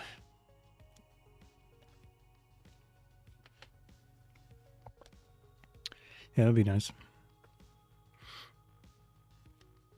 Something like a FX30 would be great. Studio cams, yeah, really small. Oh, micro four thirds mount. Yeah, that'd be cool. Size of a power bank. Let's see if I can find their actual website.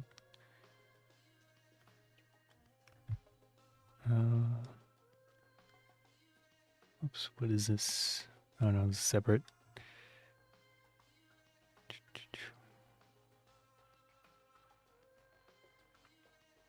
Oh, micro studio camera 4K G2. Let's see. Should be in here somewhere. Oh, they've got an app too. That looks nice. So for multi-game stuff. Sony has one like this too. I haven't personally used it. Okay, here it is. $1,000. It's got a battery connection on the back. USB-C, HDMI, full HDMI, 12 volt input. It's got SDI. I don't know much about that stuff. Microphone. Yeah, that looks nice.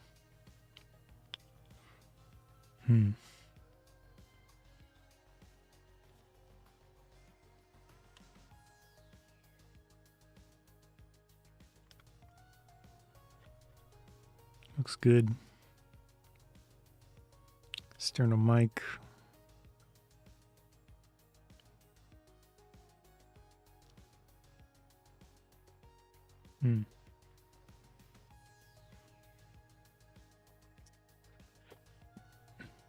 Seen it used for drum cages. Okay.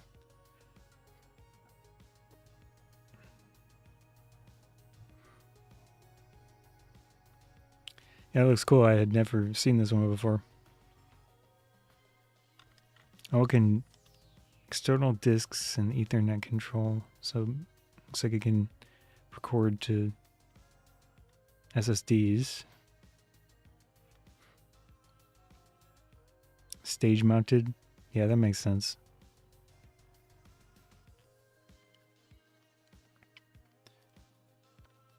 Raw video.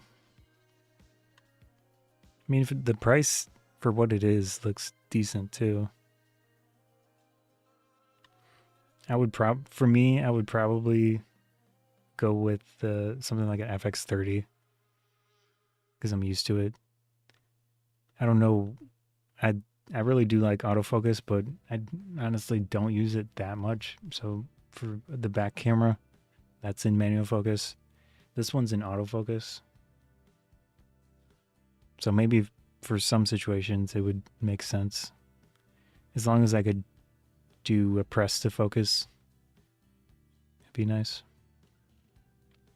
I'm not sure what Blackmagic's autofocus situation is. I'm pretty sure some of them can. At least, like I said, press to focus.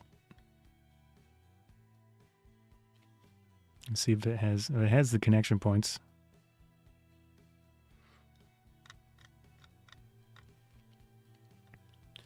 Let's see if anyone's done a test on this thing.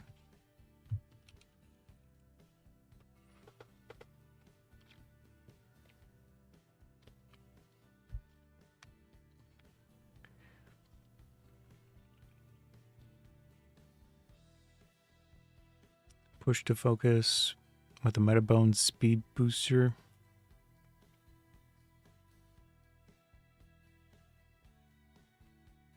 Yeah, that could be good enough for a lot of situations. Even my hands-on area, I have in manual focus because I don't trust it to be super consistent. It's not meant to be built out. Just put on a magic arm. Yeah, like this thing. Yeah, that's pretty cool.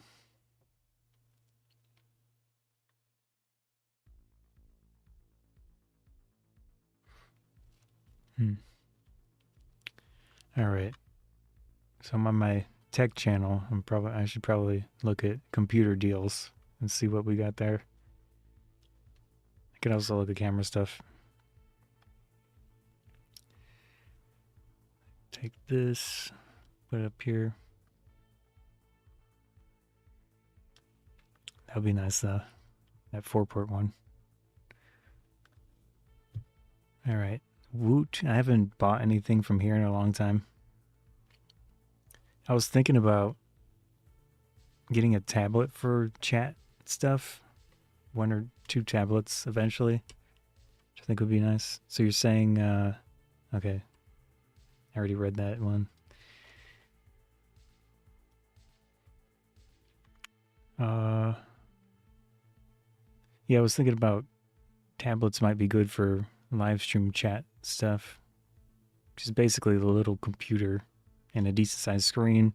Could potentially mount it in different areas as a battery, or you could plug it in. It seems like that would work out well. And you really just only would need a browser to access the different chats.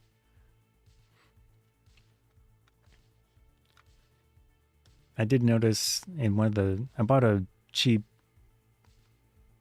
prepaid phone to use for this type of stuff, and it does have a setting in the developer options. I think it's Android 14, where you can have multiple things at the same time. I haven't tried it yet, and it's a small screen, so it wouldn't be great for that. But on a tablet, if you could have 2 different windows side by side, that would be nice.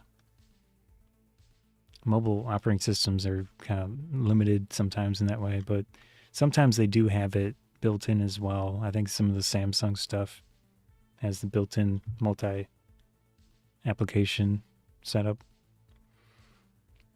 Amazon Fire. Okay. I haven't tried these. It says a 64 gigabyte scratch and dent. I don't know what that means for $50.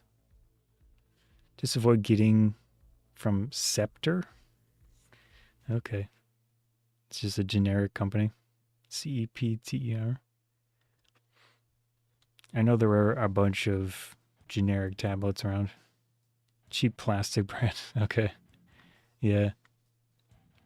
Is it one of the like Walmart specials?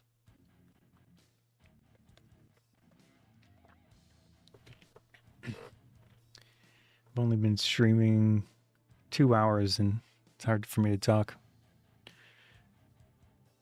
Let's see what else they have. Oh, they make gaming monitors? Oh man. I'm kind of curious.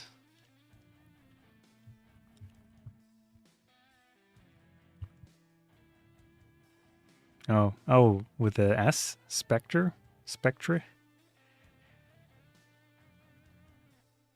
Oh no, here's a Scepter.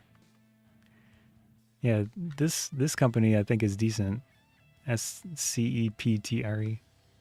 But here's Scepter. Huh.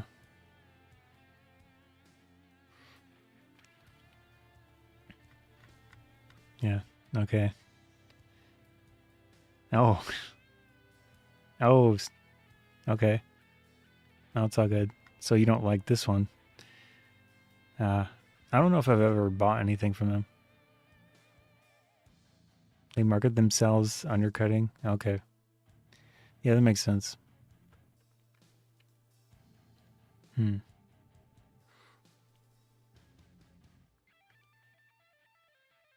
Oh, okay. The Scepter one. Yeah. So this thing.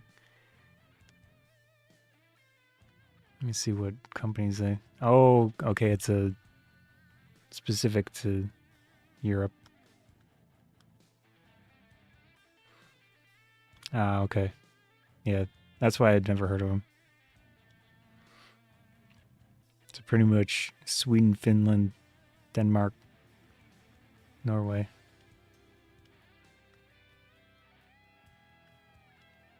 Oh man, they have stuff up here. Hammerfest. I'm guessing that's very cold. Store. Yeah. Now we're great at the price. Are you saying Android tablet, $100 new? Critical work. Instead of getting an iPad, like the 3 others you already have. Oh.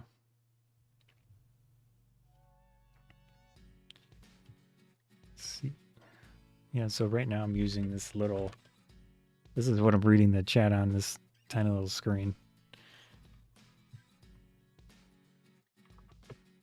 So it's not ideal.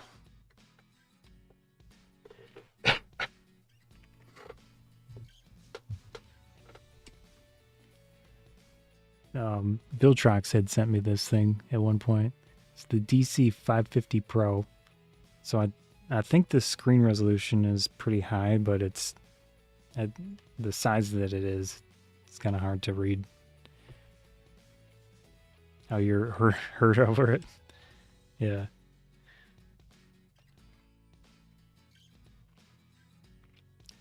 Yeah, this is pretty bright. I think I have it at the lowest brightness setting. And I've got some lights here. Let me see. Yeah. So that's 100% brightness. It's brighter than my lights. And this is, okay, now this is the lowest brightness setting. So I had it like 50%. So that's 50%. Not too bad. I do have a video on it, but I don't remember what I talked about in the video. Let's see.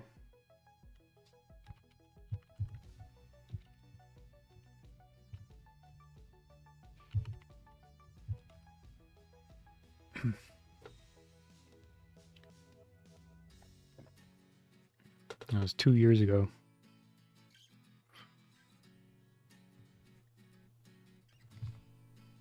Oh. That's a weird link.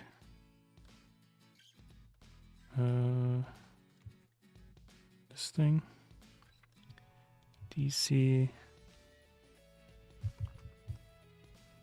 550 Pro. Assuming it's still sold. I don't know. That was 2 years ago. It's not too bad. Has this big knob on the side. Whoops, I need to see my preview. So there's like a control knob thing. Obviously, area for a battery in the back. There's a 5-volt in, and then I'm using a 12-volt adapter for this thing. It does come with an arm thing, but I just have it. And then the HDMI is here. If I can get it to focus. So this is the output, obviously input. And I have this adapter to push the cable back. This cable is a display port to HDMI because my graphics card doesn't 6% sold out in their EU store. Yeah, that's not much. Probably find it cheaper. I mean, I don't have experience with a bunch of them, so I can't say if it's good or bad comparatively to other ones. I do have a different one from another company probably not visible in frame. Whatever, I'm not gonna try to mess with my camera, but it's a Andy Cine screen. It's not as good as this other one, but yeah, that's the extent of my experience with those little screens. Let's see.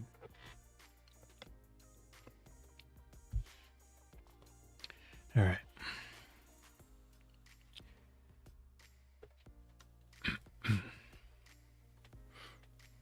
Smart tags. Coffee. Yeah, this company is owned by Amazon now, and they do, at least they used to have a bunch of special deals and things, but it doesn't look like much. It's kind of hard to navigate. Obviously, the computer situation right now is really bad. RAM prices, I don't know if it's globally, but computer RAM pricing is crazy at the moment. So it's really not great for anyone that wants to build a computer. Let me see if they have any RAM in here. Motherboards. I don't know what that thing is. A glowing mouse pad.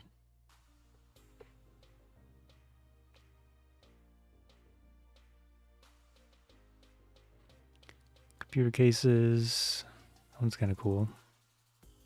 Corsair 2500D Airflow. Oh, it's micro ATX. I kind of prefer mesh to glass windows and stuff like that. So it doesn't look like they have RAM. Not surprised. Oops. Is this the thing I clicked on?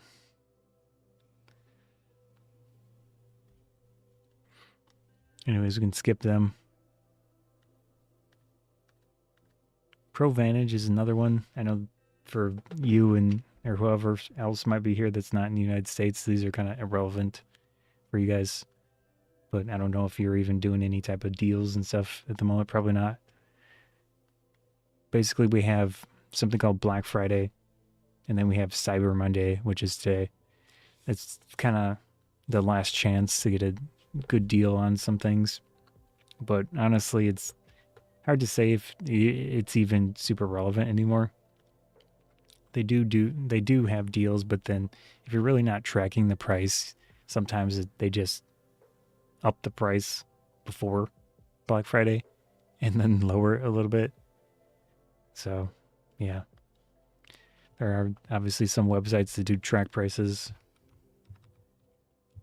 Whoops. Camel. So if I go on Amazon and look at some of their deals, I can check and see the historic price on it.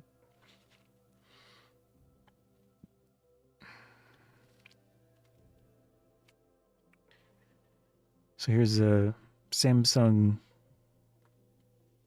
Galaxy Tab A9 Plus, 11-inch, 64 gigabyte storage, 2024 model. Let me see how much RAM it has.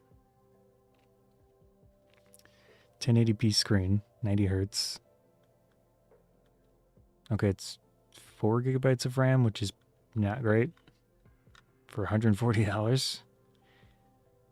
Anyways, I'll take this Amazon number thing, and then I can paste it into here, and then I can look at the price tracking. So it is actually cheaper than most of the historic price, but it was down to $135 back in September. So it's a few dollars difference. Not really a big deal, but yeah.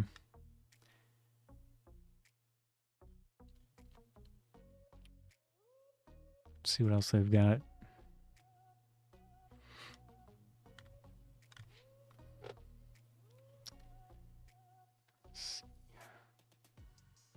Kindles. I do have an early Kindle. I haven't used it in quite a while.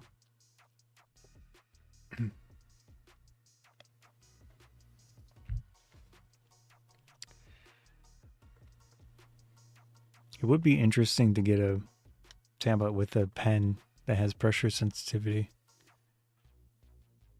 Although I don't really know what the situation is with Android apps that would support that feature. $325 US. So it looks like it probably includes a pen. I can check this price too. See what we got. Okay, so that's the lowest price that it's ever been according to this thing. That looks like it could be a reasonable deal. Close that. Put this in the front here so I don't have to keep guessing which page it is.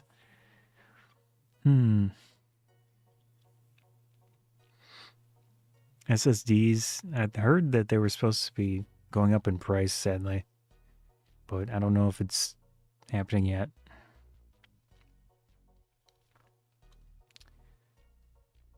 Let's see.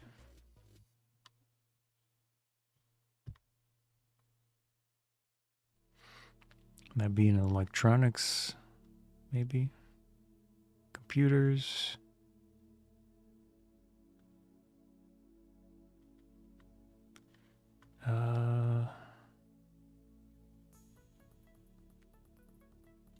I just not show anything too expensive.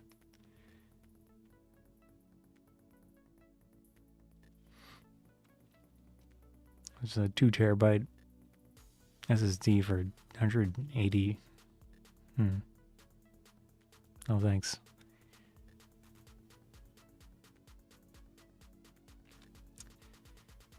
PS5 controller 55. Is that even a deal? Probably. Man, controllers get pretty expensive. Let's see.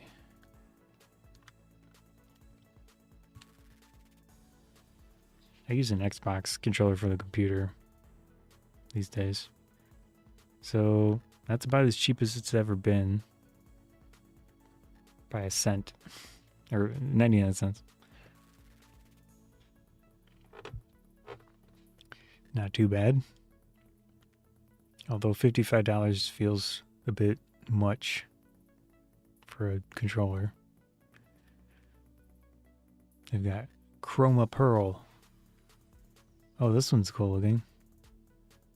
Chroma Teal. That one's cool looking.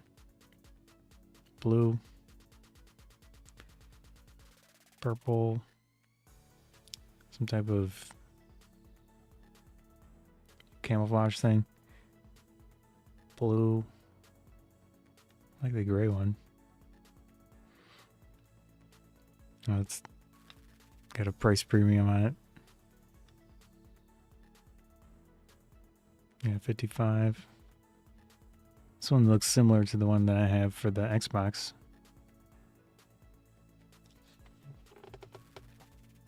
This is the Stellar something. So it's like space themed. At least the box was. The controller itself doesn't look very space themed. Well, I guess maybe the grip is kind of like a something. It's held up decently well. I use this thing without batteries. So just USB-C connection. So I don't have to care about a battery inside of it, which is nice. Only thing I don't like too much about the Xbox ones is that the stick feels a little too tall, in my opinion. But I do like the triggers compared to the PS4 controller. I haven't tried the PS5 controller, so I don't know how it compares. Oh, and this thing is crappy. I don't like this.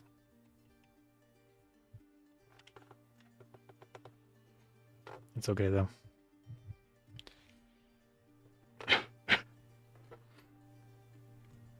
Talking so much, my voice is getting kind of raspy feeling.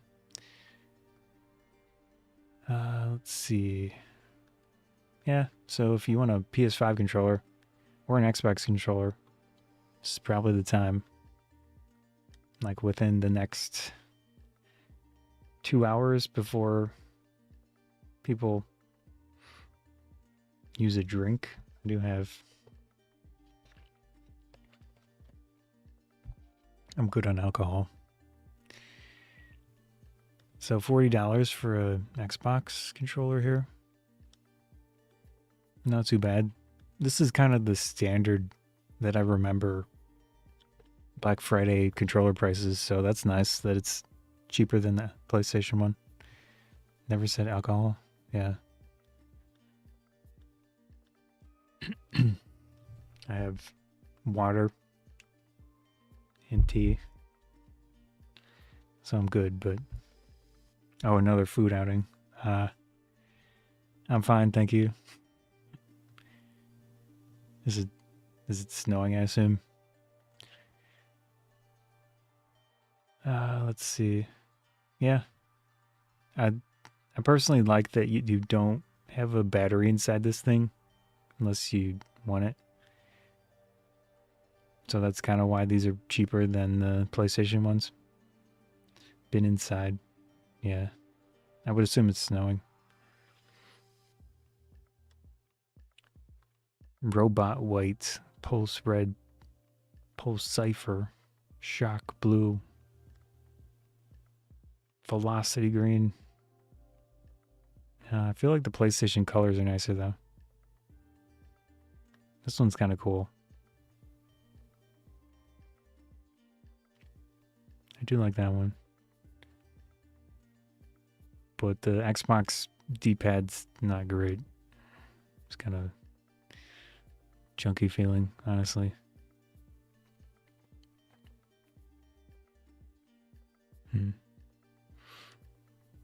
All right.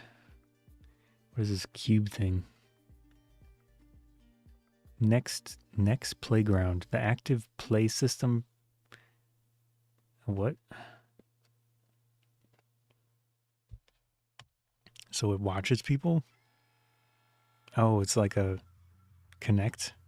Xbox Connect? Ugh. Okay, let's... No.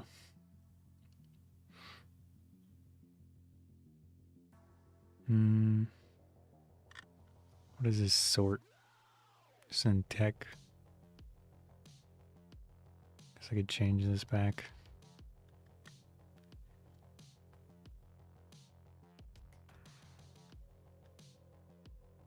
All that coupons. Let's look at the 78 to 90% discount.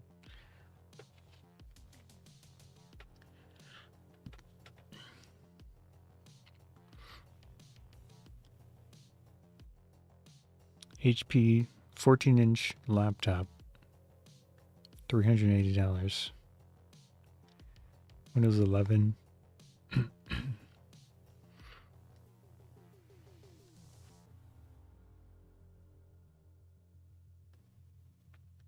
$128 gigabytes of storage space, 16 gigabytes of RAM is more than I would have expected. I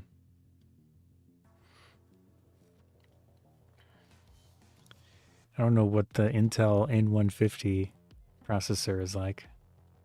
Has built integrated graphics. No surprise.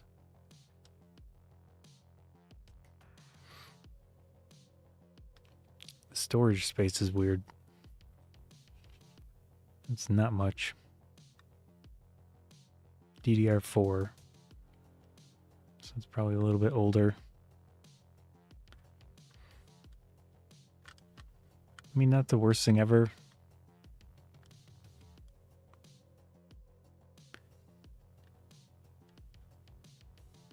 Maybe it'd be easier just to search on. Oh, here we go. Let's look at tablets. I could sort by. There's no sort. Weird. Just change the price.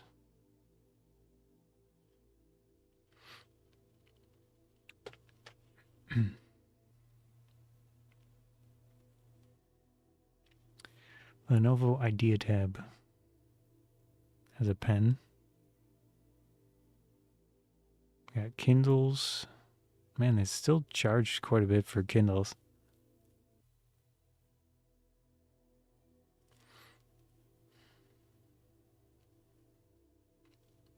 Here's a generic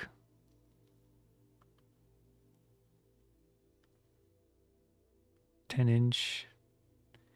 So what they've been doing with these tablets, I've been looking at random tablets, and they do this weird cheat thing with the RAM. So it's actually a 3 gigabyte RAM. Then it uses 5 gigabytes of storage space to fake RAM.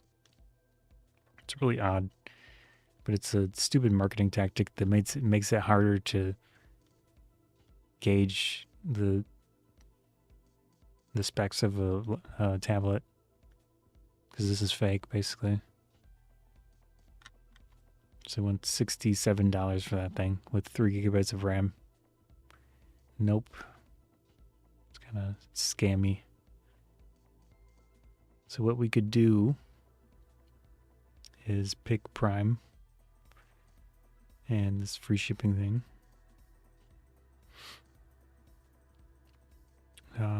Tablets. This is kind of the way that I do it, is I base it on the price, just to look at the cheapest stuff.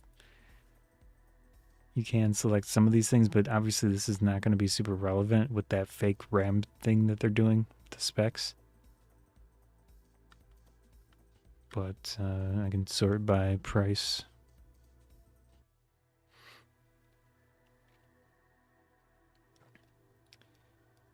Oops, did I apply those? Oh, no, there we go.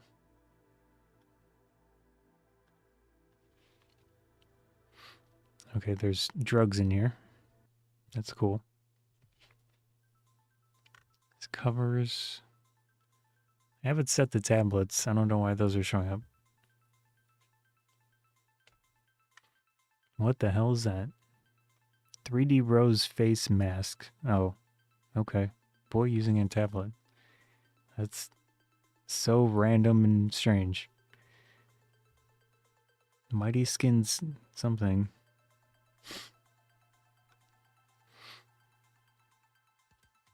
That's a sponsored link. Sponsored. Amazon needs to get their act together, but they never will. Here's the cheapest one we've got. I'm going to skip these kitty ones. Well, that says that it has 4 gigabytes of RAM.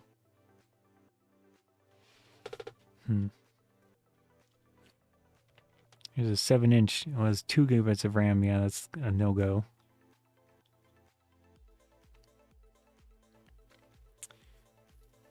I mean, what I could do is select RAM that's just more than... That makes no sense. 64 gigabytes of RAM. Yeah, some of them are really messed up.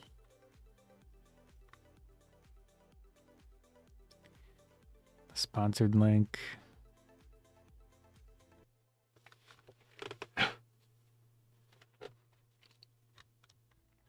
All right, next page.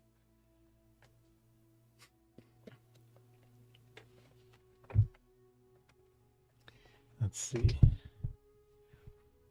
Oh, this is exciting. Maybe I should look at computer components. Okay. Ematic 10-inch. Ato Z Android tablet 7-inch. 4 gigabytes of RAM, but that's probably not true. Another sponsored link. Another sponsored link. Pritam. And none of these are discounted. No surprise. Oh, look. Mario's jumping out. Yeah, I'm sure that's legit.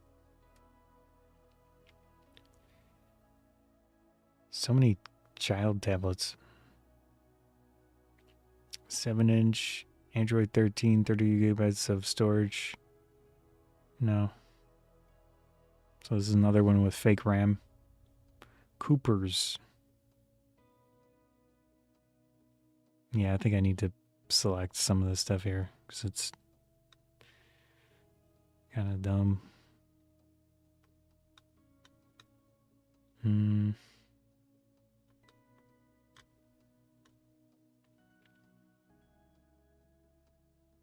Wow. Okay.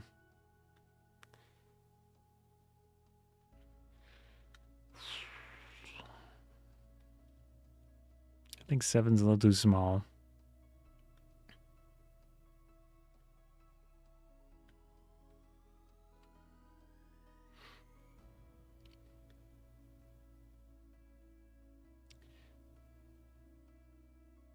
So there's length and then there's width.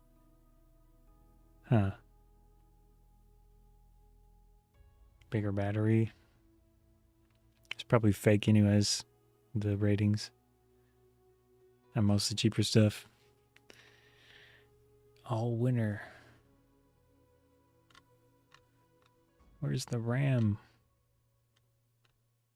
I knew I saw it in here somewhere.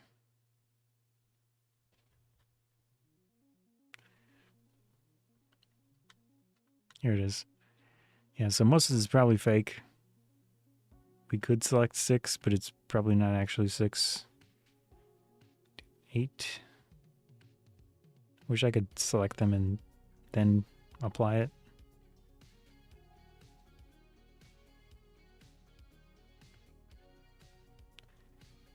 There we go. So these should be the better ones under $100. That's still a bunch of kid tablets. 8 plus 32. So here's a We Like It Android tablet, 10-inch, 1280 by 800 screen, 8 gigabytes of RAM, which is probably not true. Let's see. Oh,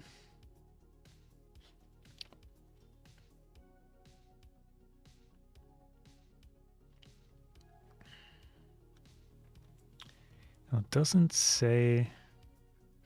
See more product details, maybe. It's using an all-winner CPU.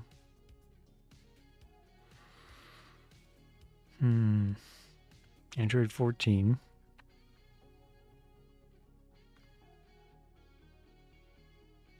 Yeah, I'm not seeing anything about the RAM.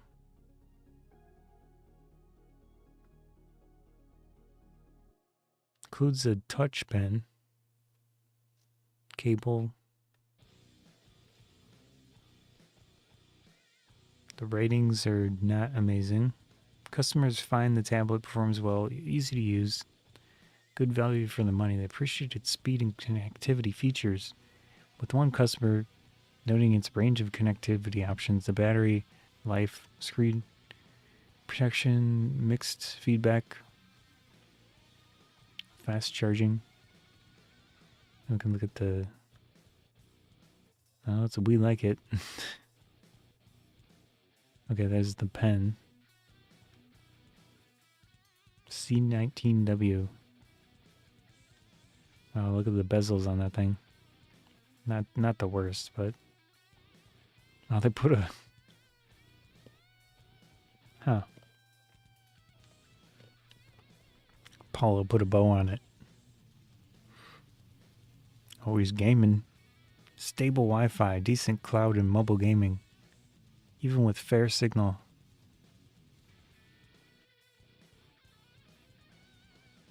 Wow, what are these?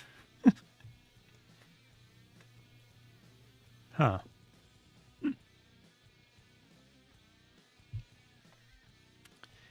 What are these staged photos?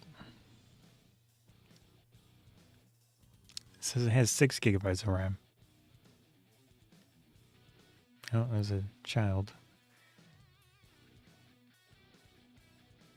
You should probably not photograph your child and put it on the internet. Anyways, this is Android 12, but I guess they upgraded it. So this is 6 gigabytes of RAM.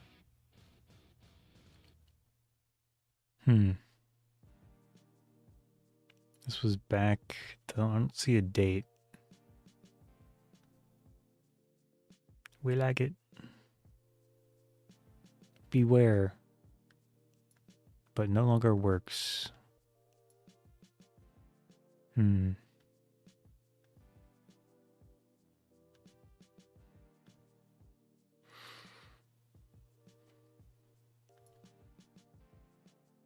What is that? Did they try to put a micro? Like, what even is happening there?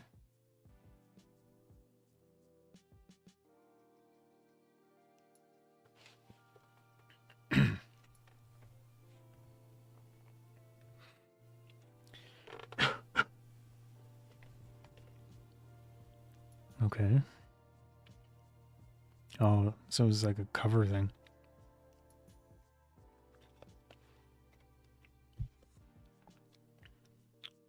AI camera. What is that?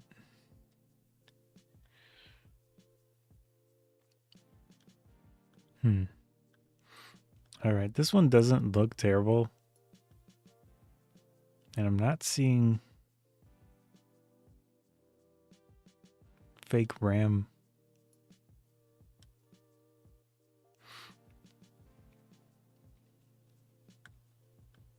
Oh, wait. Oh, no. Okay, yeah, it is fake. So it's 4 gigabytes of RAM. Actually. So it's $41 or $42. 4 gigabytes of RAM. It's not the worst thing ever. And that some of the reviews were decent. That would kind of work for like a chat screen type of thing. That would need some type of mount. Could save that as a potential. If anyone wants me to look at other stuff, let me know in the chat. Because I'm just looking at this for my own research. But I'm very open to looking at other stuff. As long as it's not like dildos or something.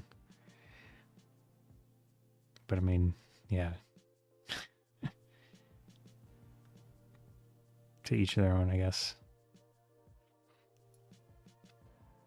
There's a 10-inch, 2 gigabytes of RAM.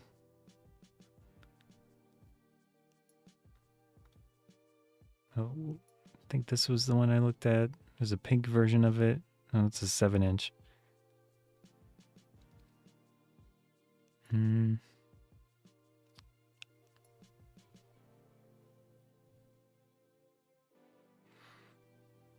This is a ZZB 10-inch.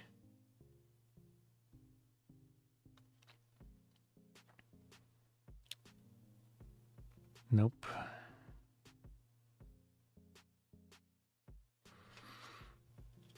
So this one looks similar, but with less storage than the other one.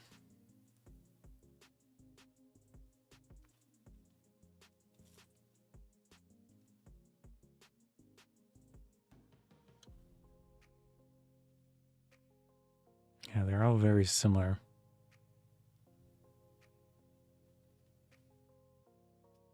DDR4. What? 5 gigabyte expand, so it's 3. Huh. Okay, this one looks a little bit different. Let's take a look at this. Actually, before I skip this one again, I'm going to check the existing price on it.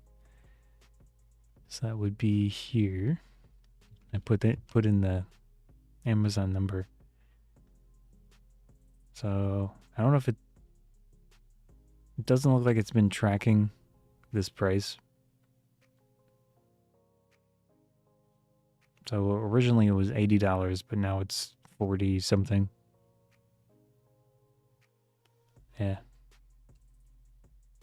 It's hard to say if it were cheaper at some point. That doesn't look like it's working. So here's another one. CW Subobudu Android tablet. Image 100 gigabytes of RAM. It's not RAM, it's storage space. Face ID. Okay, features 6,000 milliamp hour battery, 5G Wi-Fi, 6 Bluetooth. Good for everyone. The ratings are not great.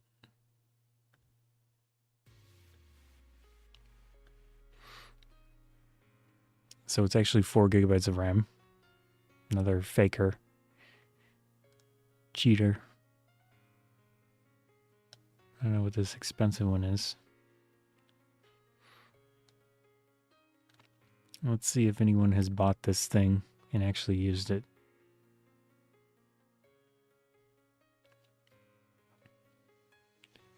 Yes. Surprised. When I made this purchase, it did not expect much considering the price tag. Responsive and crisp. Who calls it crisp? Would not recommend. Why do they have a EM dash in their... Like, how would you even type this in a normal situation? Really. Very disappointed with this tablet. Slow freeze constantly. EM dash. I don't believe it. Although at some point AI will stop using this thing. SIM card. Keep scrolling. This is not the one. If there's a flipping EM dash in here. Bought this in July. 2 months later, it started malfunctioning and lagging. Yeah, it's probably kind of garbage. I mean, look at the photos though. C18W. So the other one's C19. So it's like from the same manufacturer.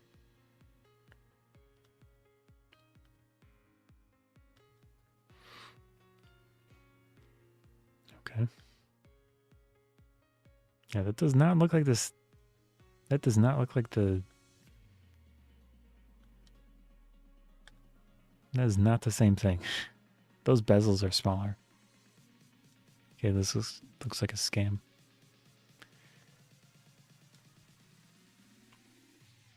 Next.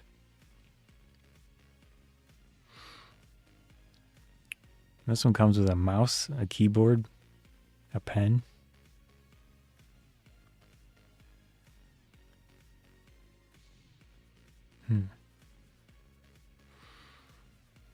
Guys surfing.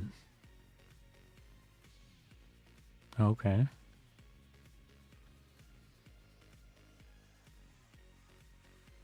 RK33, I don't even know where I got a 5 from.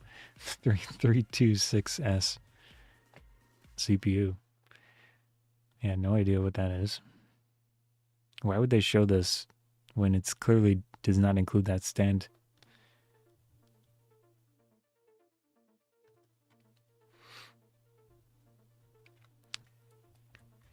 Looking at sus tablets. Oh, someone actually bought it? False advertising. It's not octa-core. It's not 8 gigabytes of RAM. It only has 2 gigabytes of RAM. Yep. Okay, that one's garbage. Let's see what we got here. That's a sponsor link. We'll keep looking at tablets. I'm personally interested. Like I said, if anyone wants to look for other stuff, I'll look, but I have to know what what to look for. Coopers. 4 gigabytes of RAM, 32 blah, blah, blah. More scammy RAM fakers. E100 tablet. Nope. I feel like once I hit the $60 to $70, it might get something better.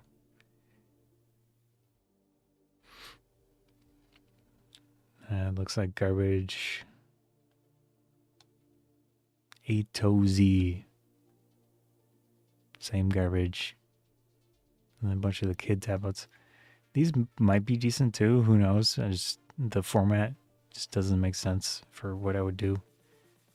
Unless I want pretty pink. I feel, man, all this talking is just getting me. I wonder if these have weird operating systems that are gutted or just limited. That's why I probably would try to avoid the kid tablets. Because a lot of them are kind of functional in how they look. But they probably are gimped. I could be wrong though.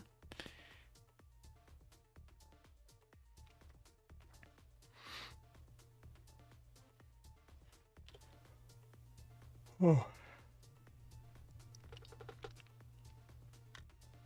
So 10-inch Android 15. This one says 8 gigabytes, so it's probably fake. There's a... They look like the same thing.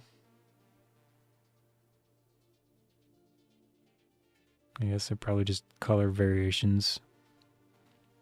Yeah, it's 4 gigabytes of RAM for more money than some of the other stuff. And it's only Prime only. Any primers? No. I do have... I'm pretty sure I have subscription stuff on my Twitch channel now. But it's not like fully in there.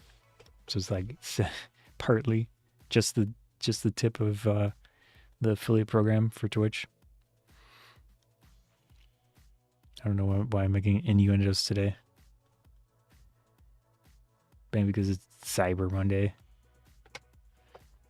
I've already made that joke about cybering on Monday. Yeah, this looks like the same junk.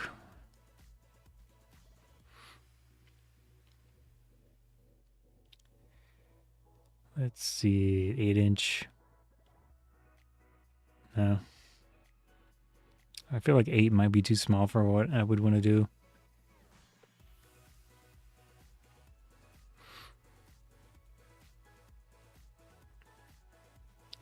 Yeah, ideally, I'd like a tablet here, and then a tablet over there, and then like a super thin and light small screen over there, so I could have a preview of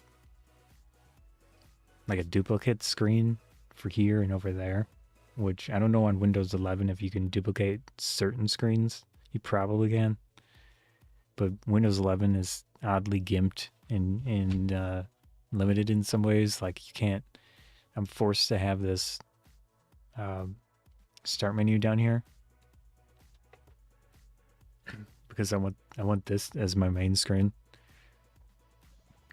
But I would prefer to only have the start menu on this side screen. It's just not possible in a way where games and things would always start over here properly. You can move them kind of once they are started, but there's performance issues sometimes when you move a game from one screen to the other screen while it's running. So it's just Windows 11 is oddly limited in some ways. They took some steps back from 10 and previous operating systems. Probably because they rewrote some of it maybe, but they did a worse job than they had it already, so it's odd. Yeah, I'm really not seeing much in the way of super cheap tablets that are interesting. I was hoping that it would be a little bit cheaper and such today, but it doesn't look like it. I've looked at this before a few days ago, and it doesn't look good. Obviously, maybe the smart thing would just be just to get a Samsung tablet, because they're one of the companies that seem, well, Samsung and Lenovo seem to be slightly committed to Android tablets these days. I mean, I could also look at the Apple stuff, see if there's anything interesting. I'm just not familiar with what's still relevant with Apple stuff. I've never personally owned an Apple product. I'm not against them or anything. I just have never wanted one enough to buy it. So here we've got, wow, that is terrible. It's a 3 gigabyte RAM for $90. That is such a garbage scam. That's really bad.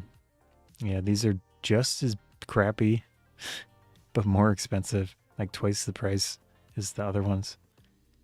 And they've got the same scammy RAM thing and low storage too for some of them. Yeah, this is 32 gigabytes of storage and 3 gigabytes of RAM for $90. Why would people buy this?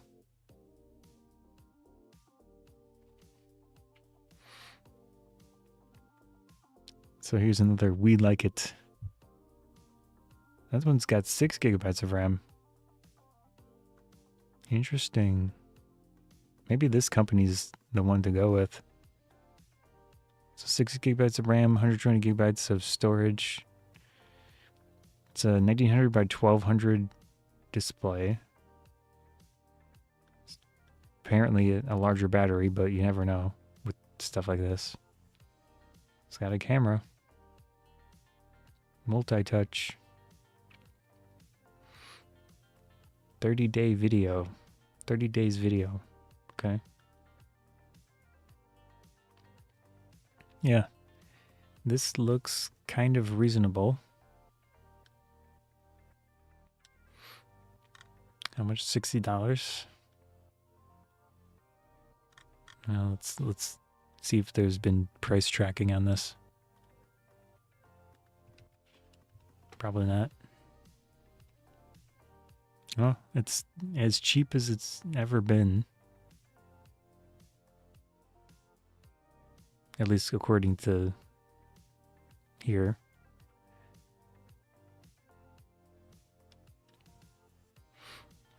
Maybe we'll take a look at this company and see what they have specifically. 8-inch smartwatch. They have smartwatches. No, I guess not. Let's look at the 10-inchers. Okay, okay.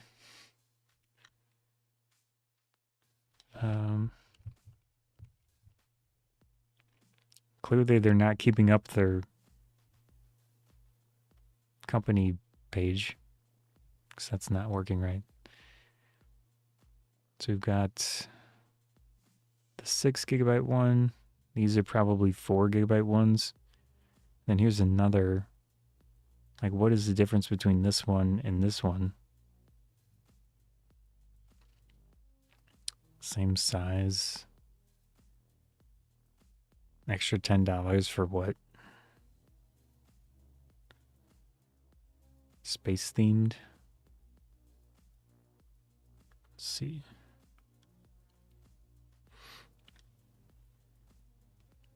I'm not sure why this is more expensive. Oh, it takes SIM cards. It's 4G LTE. Maybe because... let's see. Okay, this one probably doesn't have cellular, which would explain the price difference. Yeah.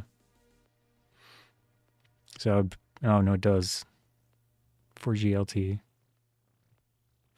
I don't know.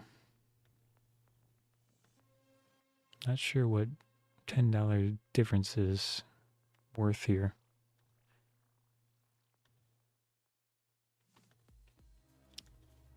Golden ratio screen.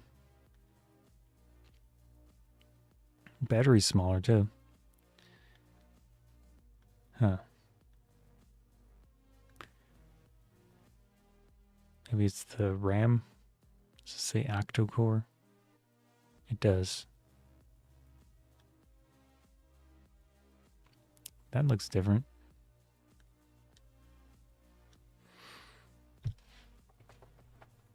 Okay, this is a T616 processor. Let's see what this one is.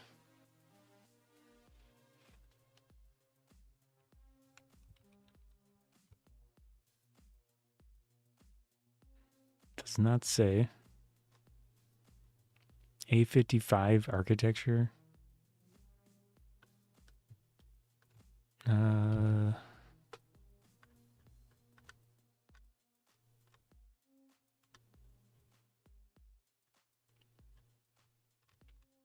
Oh no, it's got the same battery size.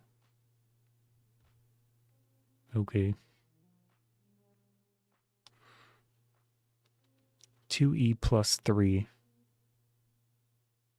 Okay, this is all winner.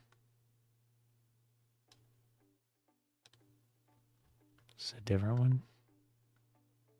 Okay, they're different processors. Maybe that's the price difference reason.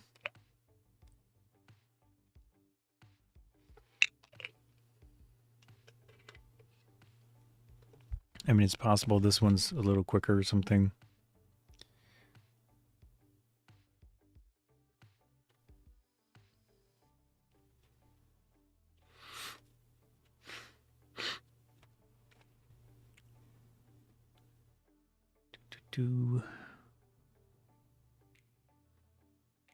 T616.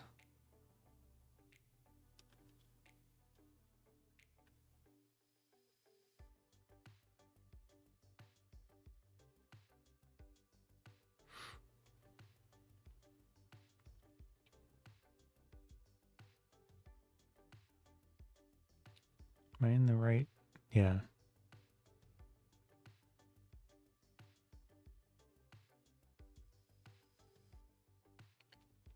Anyways, I'm wasting too much time on this. I feel like this company seems the most legitimate for the cheaper stuff. So maybe those are the route I might go at some point. I'll save these for the moment. And let's move to something else because this is getting too tablet cyber. Need to cyber other stuff.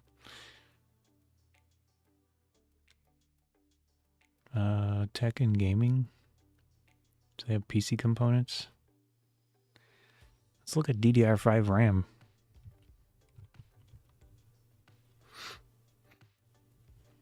Okay, that's not RAM.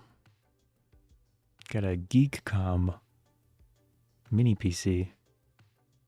32 gigabytes of DDR5 RAM, 1 terabyte NVMe, Radeon 780 integrated with Windows 11.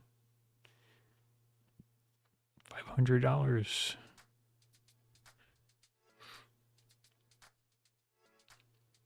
Cyber deal. So no actual RAM.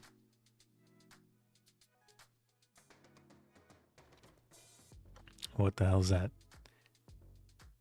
Okay, it's a hand. Asus Nook. $900. No thanks. Expert Center. Are these deals? I don't know.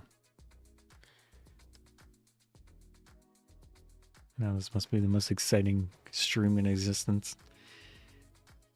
CWWK Intel Alder Lake N100 What is that thing?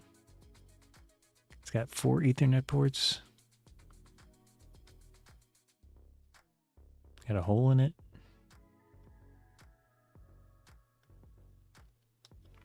It's kind of cool looking. Has SFP ports, whatever those are.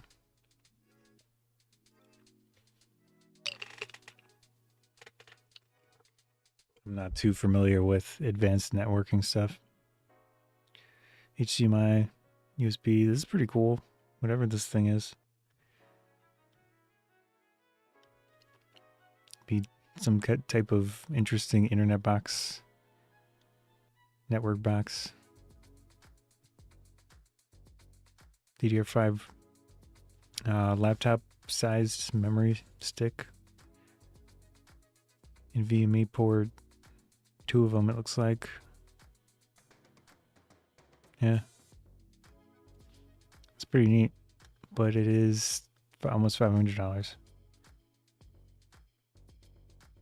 No RAM. How much is the no RAM one? Yeah. Like $100 for... Yeah, that's probably a deal for the RAM and SSD. Yeah, you might as well buy it with at this point. That's how the RAM pricing is. That's kind of cool looking. Let's see what else we can search on. Maybe motherboard.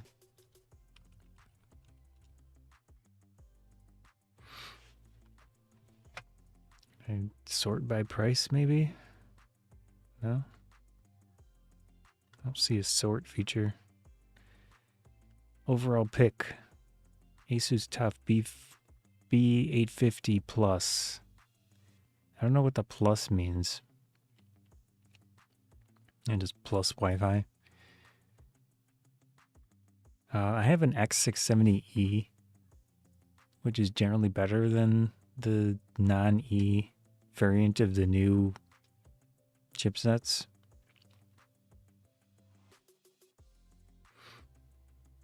So I feel like you might want to go, if you're trying to build a computer right now, which probably a terrible idea, but if you have to, it's not the worst thing ever. But I don't remember what, let's see, AM5. There is an AMD page that shows the differences between the chipsets, if I can find it. Let's see if this is it. I think this is it. I don't know why they're grayed out. Oh, there we go. Yeah. So that was a B850. This is the one that I have. And you can look at the usable PCIe lanes and then PCIe 5 up to. So 44 usable. Same thing for the X870E, 44. But if you look at B850, it's 36. And you're doing X16 or 2 X8 PCIe 5 for the main slot.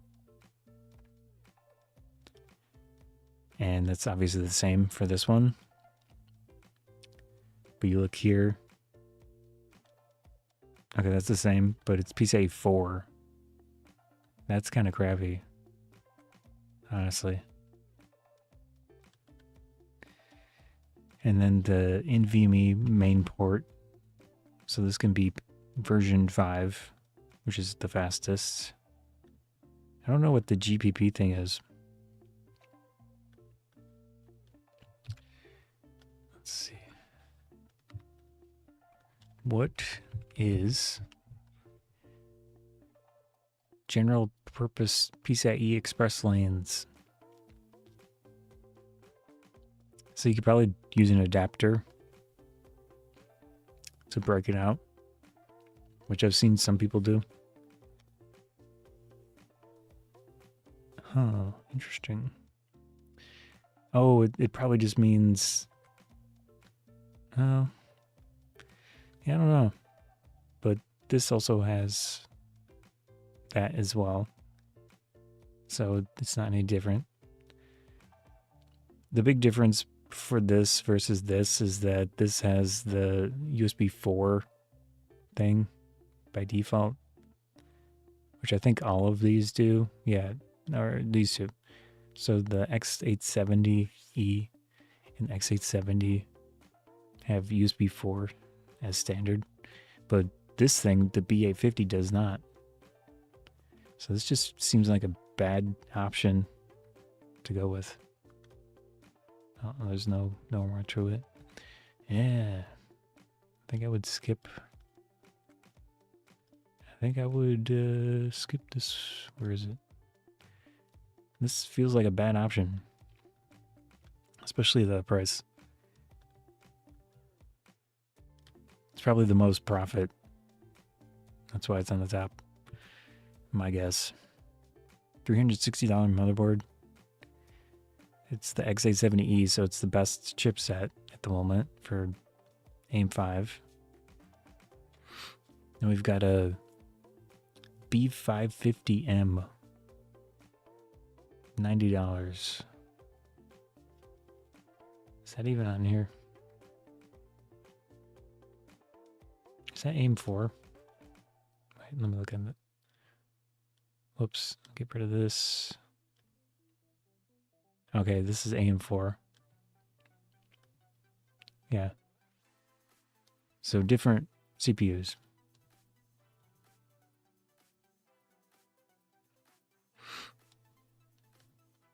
So potentially a cheap build. I feel like you could probably get even cheaper for an AIM 4 micro ATX.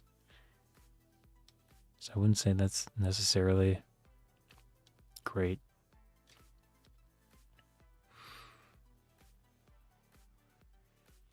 B760. Oh, Intel. 14th, 13th, and 12th gen. The crappy thing about Intel is that they limit how many generations of CPU can go on one motherboard, more so than AMD. So you're basically stuck with 14th gen on this thing. And 14th and 13th gen had a lot of issues. I don't know if they're totally resolved or not. Yes, I mean, I'm not too familiar with the chipsets for Intel stuff at the moment.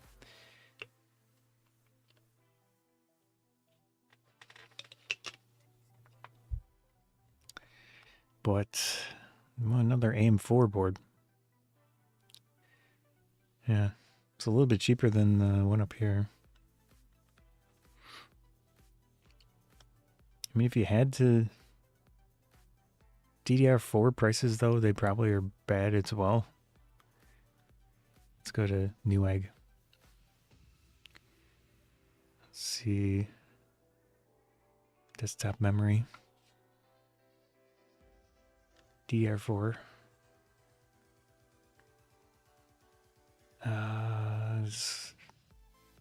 Okay.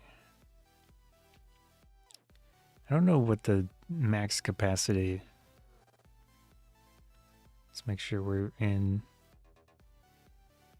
standard in stock.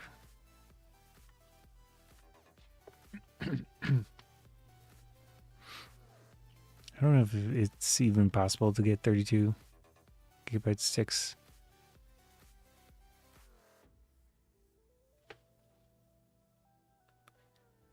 So we've got best selling, low price.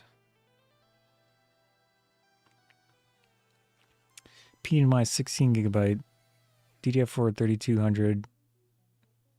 What's the cast latency? CL22. Yeah, that's pretty bad. But I mean, it's $53 RAM, 16 gigabyte. You get two of them. You're still spending 100 something on RAM, but 21. Yeah, that's not. This is even worse. Let me check the cast latency thing. Let's do this one. CO15, and then let's get rid of some of the older ones. I can't remember what the spec was for AM4. Like,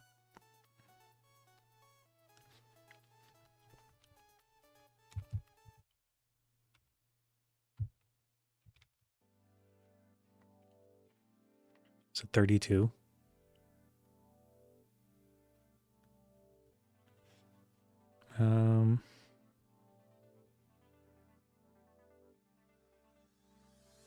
Assuming this thing is correct. Yeah, that's not useful to me. Whoops. Maybe I should use Google. 32.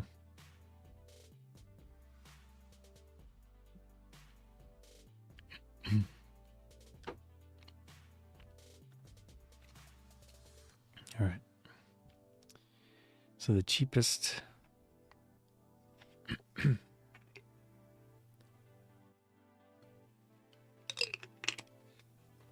Okay, that's pretty bad. 16 gigabyte, 3200 megahertz, $79 for one stick. Ugh, that's gross.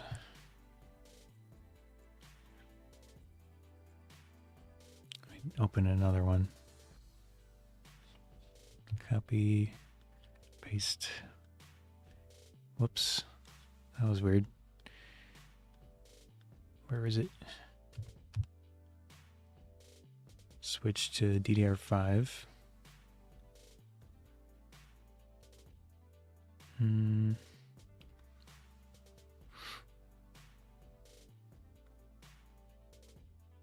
Okay. Must be in the wrong spot here.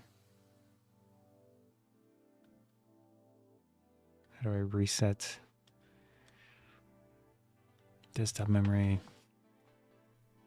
In stock. DDR5. Let's get rid of this one. 56 is the spec for AM5. Unless it's gone up. But I don't think so.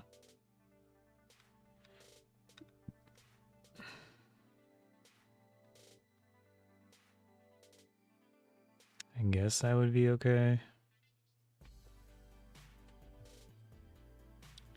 Price. My goodness. 16 gigabyte DDR5. 140. There might be kits that are cheaper.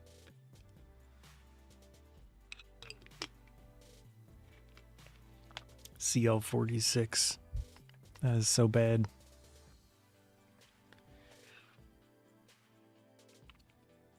Let's see.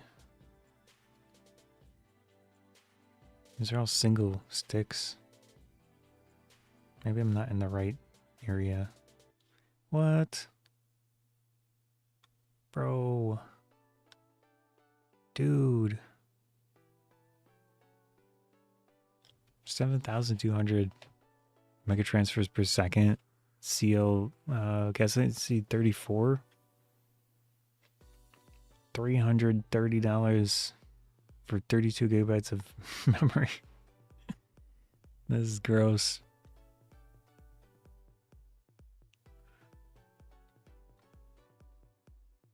Bro.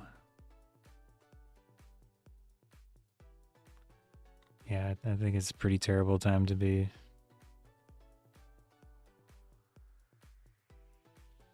Getting RAM.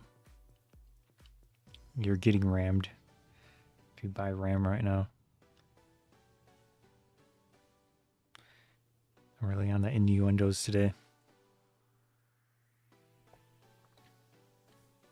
Opt-out signal honored. Okay.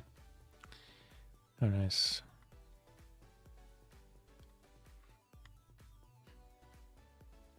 Yeah, that's crazy. CL46 single stick, 5600 mega transfer rated. Yep. I'm gonna say nope. Let's see if they have deal, like combo deal things.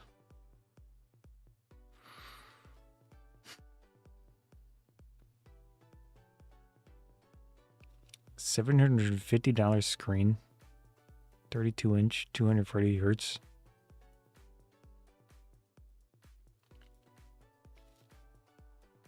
I'm still at 1080p and my screens, and this is a 75 hertz one, and then this is a 60 hertz one. This is 27 and 24, I think it is. So I'm not getting the best viewing experience, but the color accuracy is all right, which is kind of the reason I bought this thing.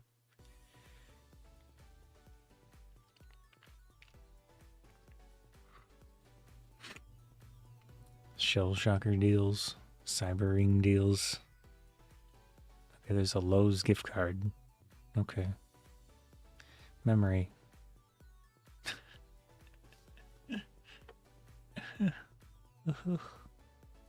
Ugh.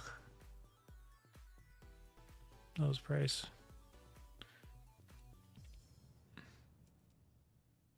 G-Skill Ripjaw.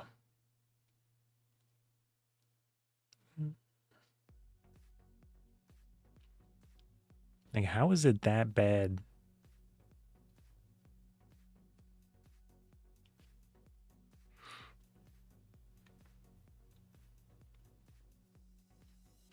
The memory maker cartels, they were jerks in the past.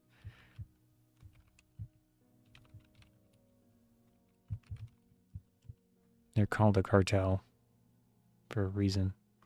Yeah, so this was back in 2002.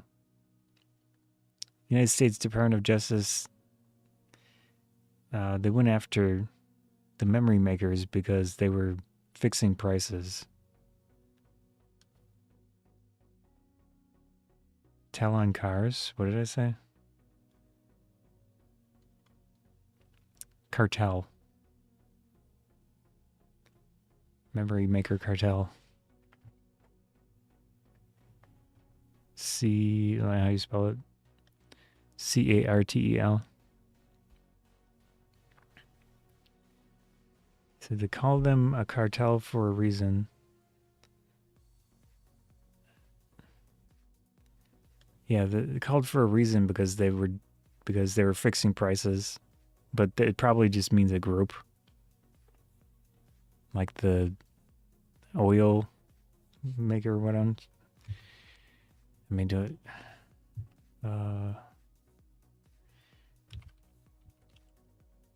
Yeah.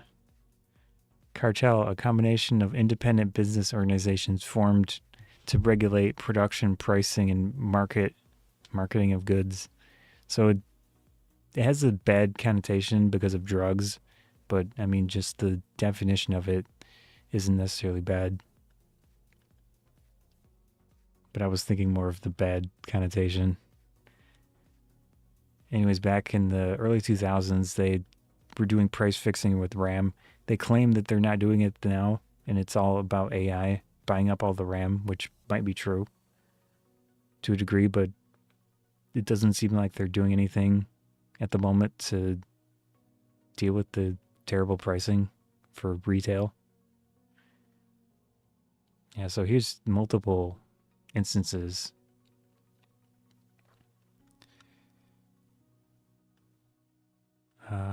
Yeah, Micron doing something 2003, Infineon in 2004, 2006 with Samsung, 2010 with all of them. Well, Samsung, Infineon, Hynix, and I don't even know, I've never heard of this one. Elpida, Dia, NEC, Hitachi, Toshiba, Mitsubishi. I've heard of this one. Nanya. in Micron. Oh, Micron received immunity for blowing the whistle. Okay.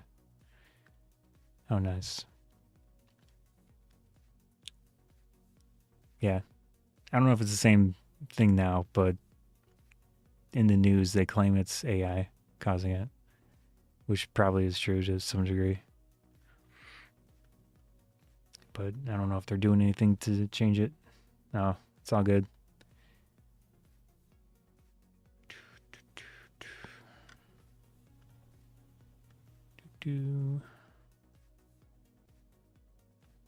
Let's see if there's any components that are actually on sale here.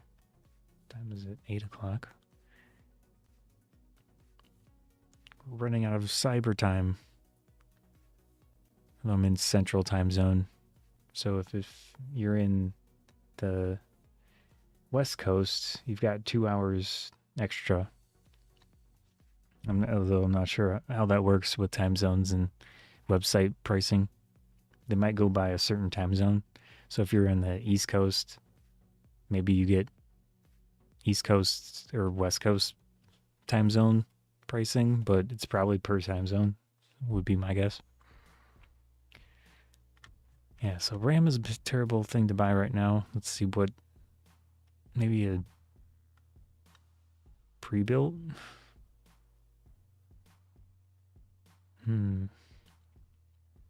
Game and PC.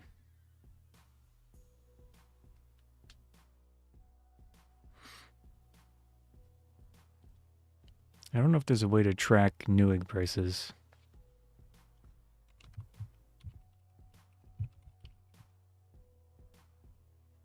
Price tracker WTF. Life hacker. Best price at tracking tools in 2025. Let's see what they've got.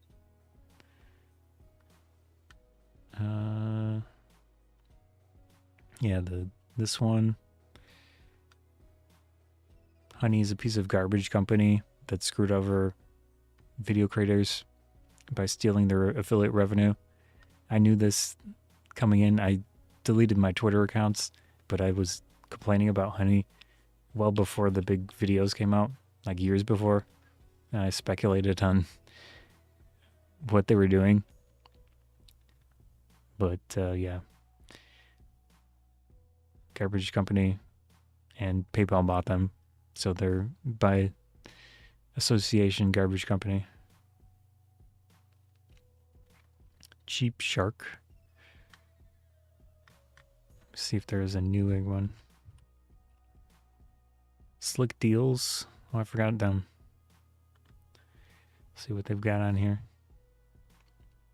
Cybering. Nintendo Switch 2. $449. Is that a deal?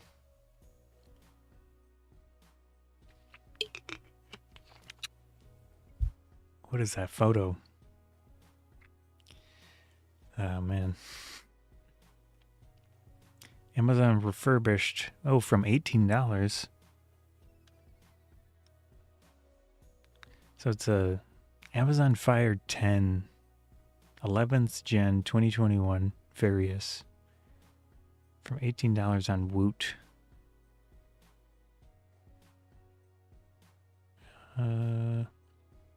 Maybe that would work for a chat display. It's pretty cheap. I mean, I guess I don't need much.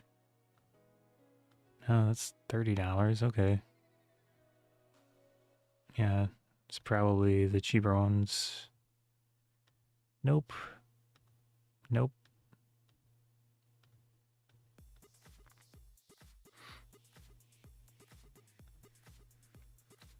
Okay, this is 3 gigabytes of RAM for $30. And I don't know what model or version.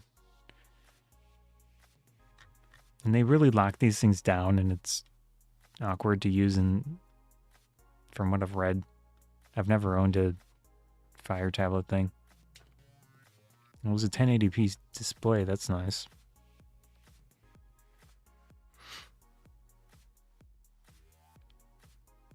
Hmm.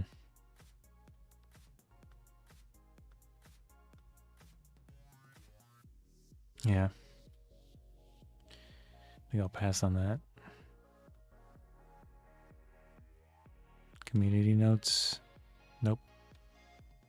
Nope.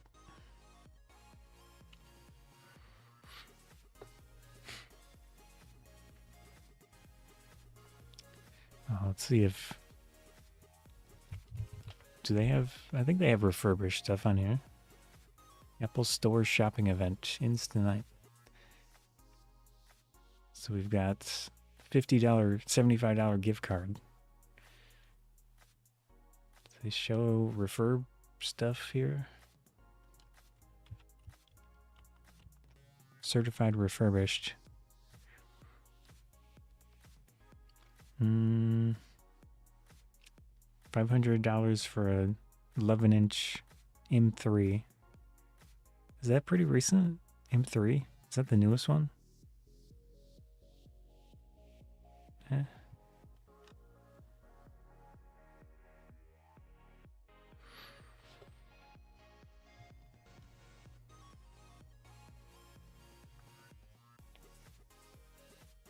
Price low to high. Well, usually that's nice. Usually websites always put the high to low and then I have to waste my time switching it. Good on Apple. iPad mini 6. 64 gigabytes of storage for $380.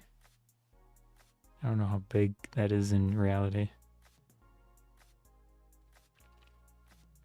5th gen? Yeah. That's nice. Let's see if they have...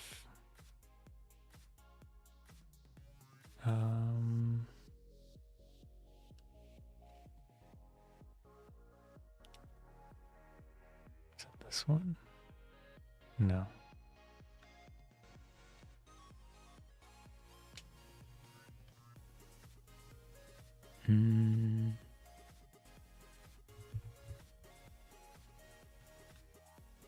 Nope, they don't have any of the Ultra things. Yeah, you can get a fair amount of RAM in some of the Apple computers. And it's not ideal for AI stuff, but it's an interesting option a lot of people have tried. But from what I've read, I think it's the M3 or M2. So it doesn't have great compute, but it can have a good amount of this is like soldered on RAM that goes pretty quick. So for the local large language model stuff, it's kind of an interesting option. But they're going to come out with, I think it's the M5, and then there's like Max and Ultra or something. I read the Reddits about the local AI stuff. So that's probably the route you'd want to go if you have $10,000 to spend. But who knows when that's actually going to come out. Just trying to remember which... It might be a studio one. Yeah, there's an M3 Ultra, I think. It's the one with the most RAM potential. Yeah, so up to 512 gigabytes. But it would not make sense to buy this thing now, especially new. Because, like I said, the compute capabilities of the M3 compared to the M5 is a lot different from what I've read. But it's a potential nice option in the future. If you have, like I said, $10,000 to $15,000 to drop on a AI computer.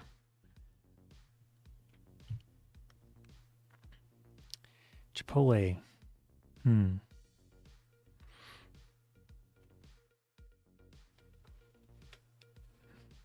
Let's see. Is that a Sonic character? Yeah. 256 gigabyte Tails micro SD card for $20.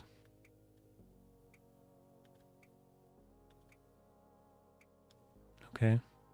I just gave them an affiliate click.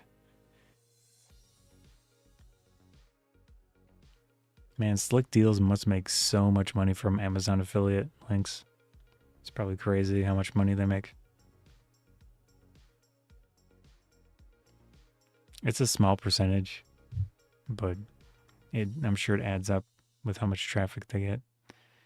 I don't know.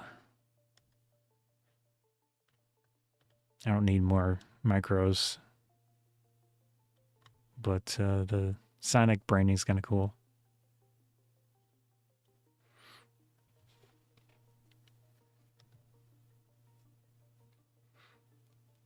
Another idea I've had, which I've experimented with, is having a big screen in the back of my hands-on filming area so that I can have different backgrounds. I did a little test with a smaller LCD a few years ago, and it worked, but the LCD was, I think, 19-inch. So I was very limited in position of stuff and the size of stuff that I could do it with. So I've considered in the future at some point maybe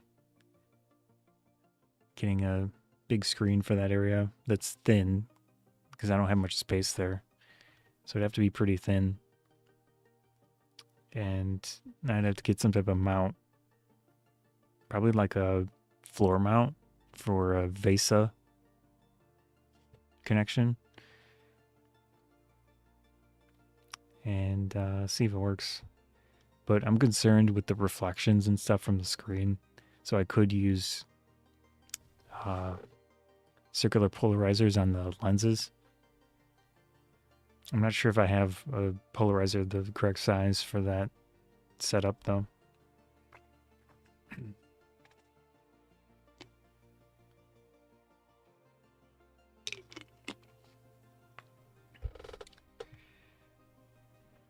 Let's see what else we have here. More stuff. $60 AIO from Cooler Master. It's a 360 millimeter. That seems reasonable. I've never used an AIO, and I don't really have any desire to. I kind of prefer standard heat sinks. But I mean, technically, heat sinks these days are moving liquids inside of them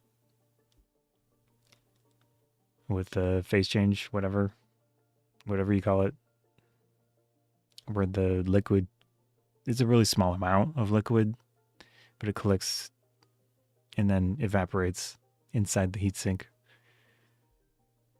It cools down, obviously, as it's evaporating and going away from the heat source and then cycling. It's kind of the general idea. But I prefer standard heat sinks compared to AIOs.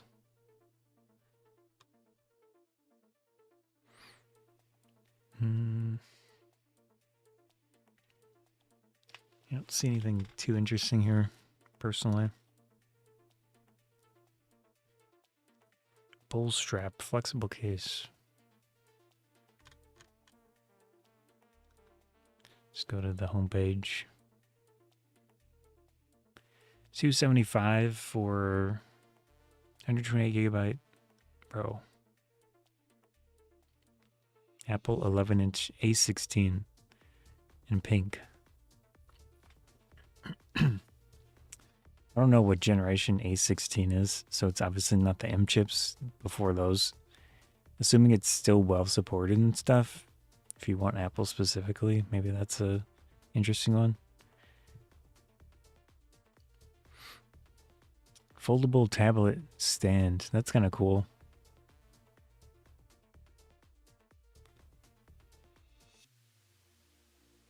$512 gigabyte S24.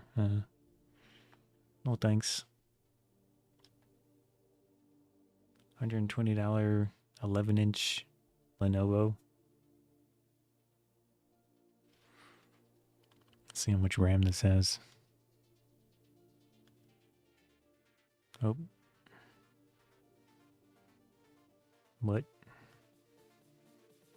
Is there a certain coupon or something? Oh, extra 5 Cyber Live deal.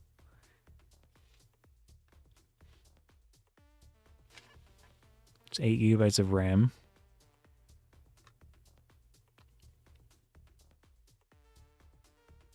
If you want a functional tablet, this might be a better route than those cheap Amazon ones. But,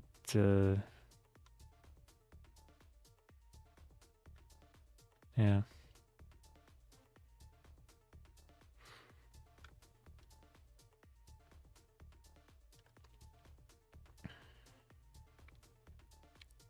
Deal score. Does anyone remember Fat Wallet? Fat Wallet was actually based in my area. I knew some of the guys. Oh, the only people that I knew were guys that had worked there doing development, and another one was like on the website facing side, moderating and such.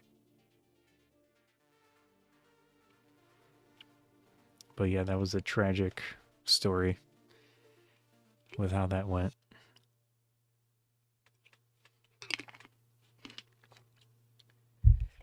There's probably still some type of third-party forum or something.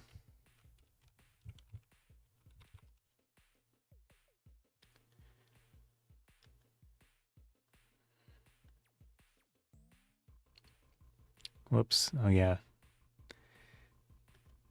Rakuten took it over and just basically trashed it. Yeah, it was in Wisconsin, I guess, at one point.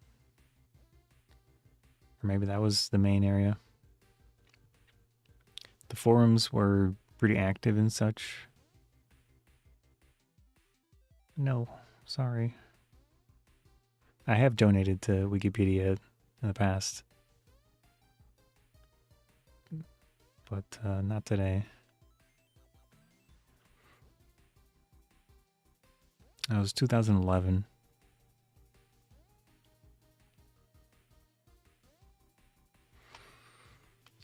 So it looks like Rakuten kept it, but basically trashed the name and everything.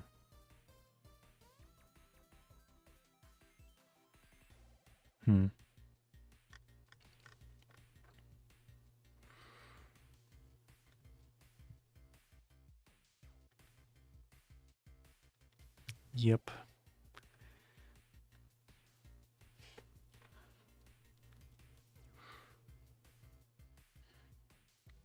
Acer AI laptop. Let's see.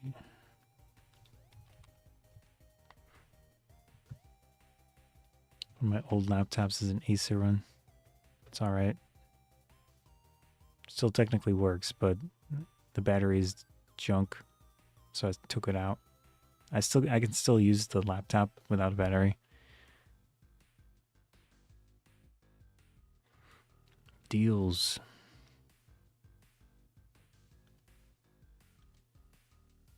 Mouse.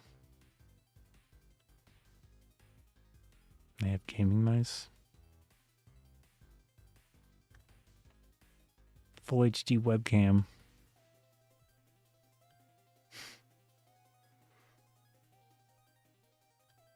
Nitro gaming headset for $35. Huh?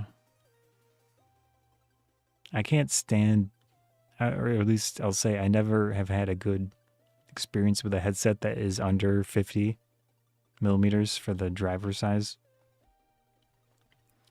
So anything 40 or below, I don't like how it sounds. But maybe there's ones that sound okay. Just have never tried them. So this might not be bad for 35.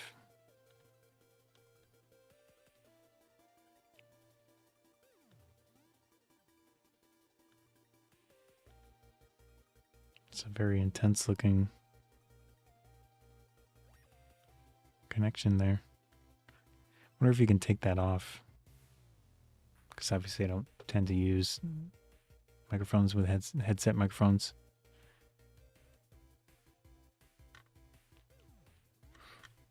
Yeah, that might be decentish. Whoops. I'm gonna go back to that for a second. Price.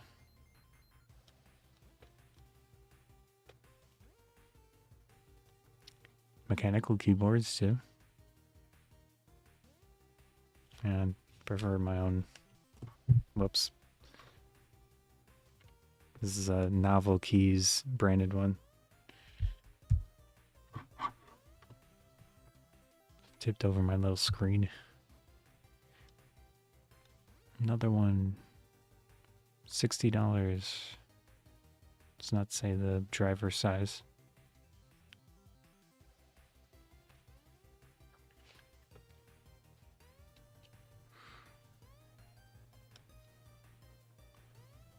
That's interesting looking.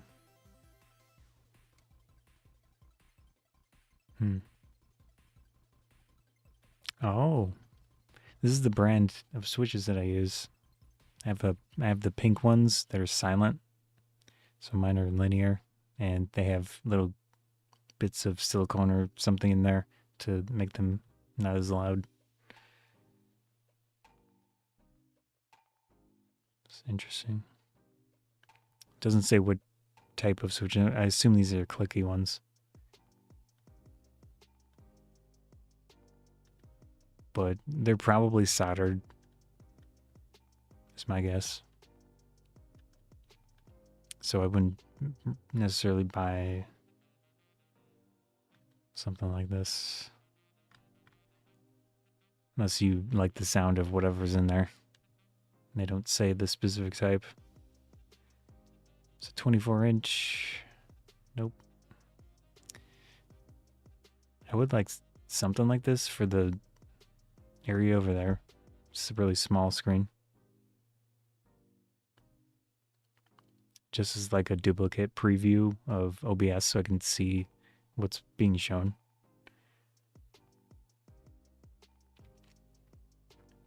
Entertainment monitor.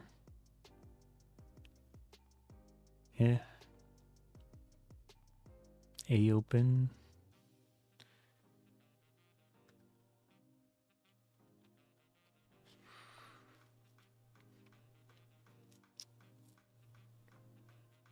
.32-inch.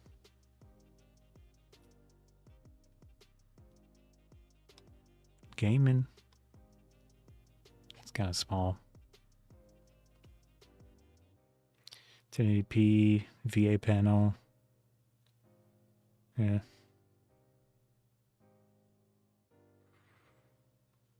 I feel like 27 is a really nice size. Obviously depends on your desk, but I kind of prefer 27 for what space I have here.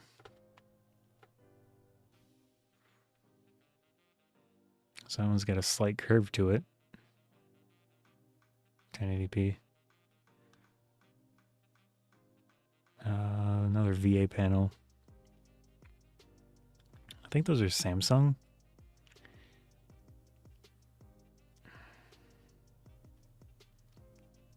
Smart streaming monitor. Yeah. Can I select size here? Let's see. Do this. Oops.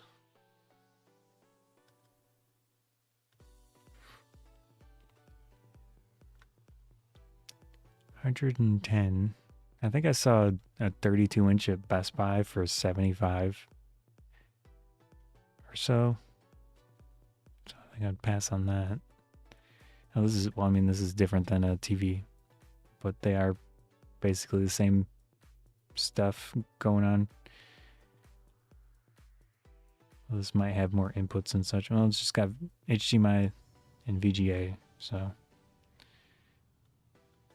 I highly doubt the TV would have VGA, but that's not something I would use these days anyways, probably. Nope.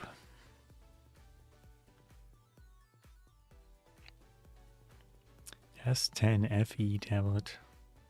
Nope. 43-inch for $138. Big battery stuff. Ooh.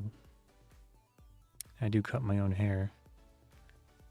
But the thing that I use at the moment works fine.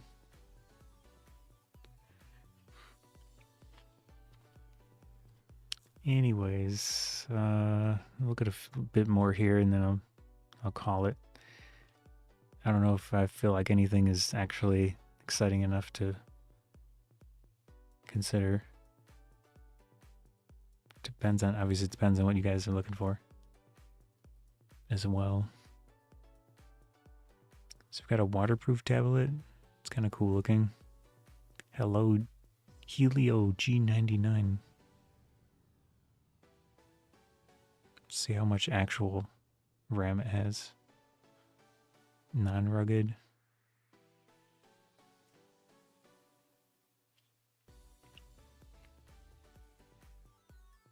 Eight gigabytes of RAM. Nah. Nope.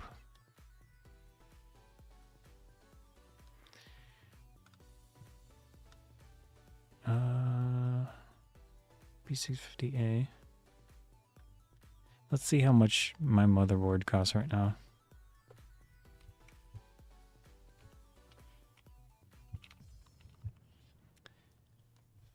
It's been decent-ish, although I did have some issues with the BIOS updates, but the latest BIOS was fine.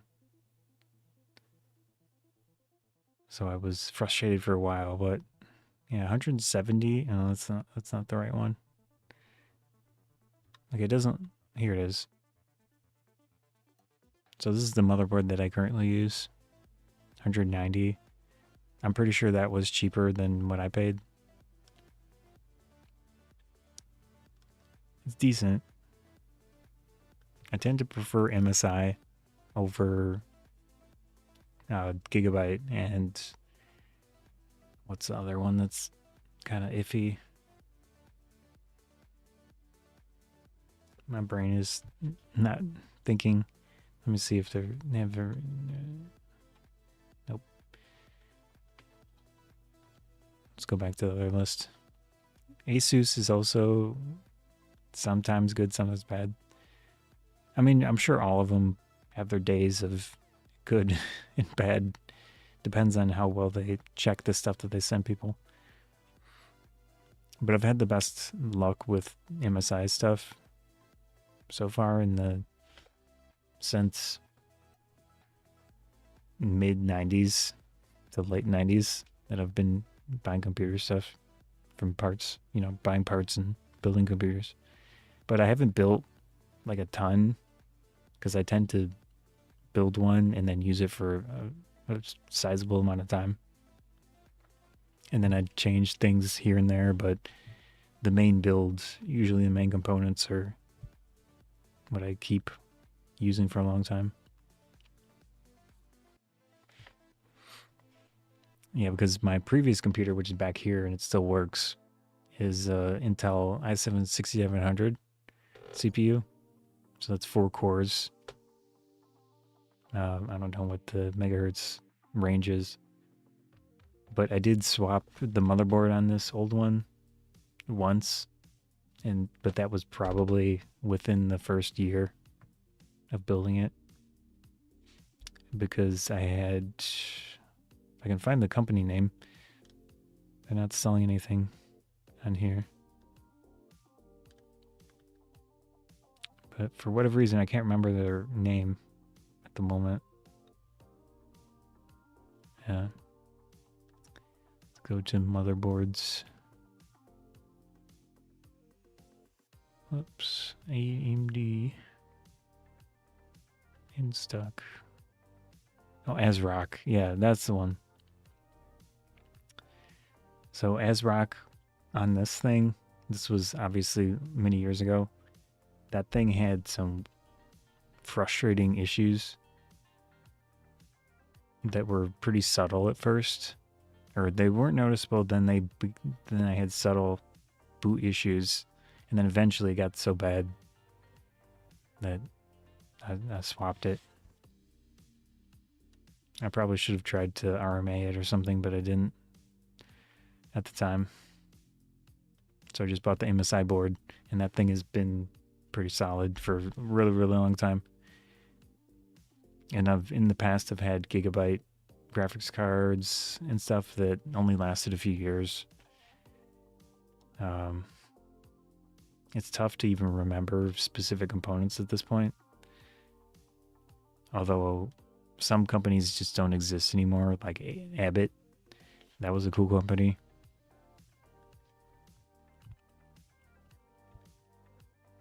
They did some interesting stuff back in the day. But they're long gone at this point.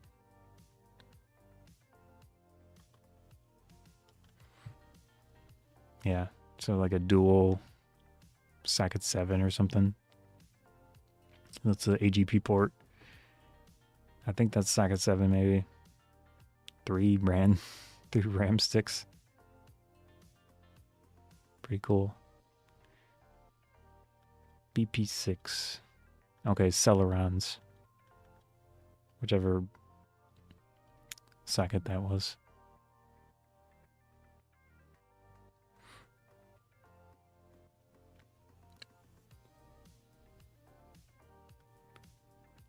Okay, the quality of the capacitors was not as high as Asus. Didn't age as well.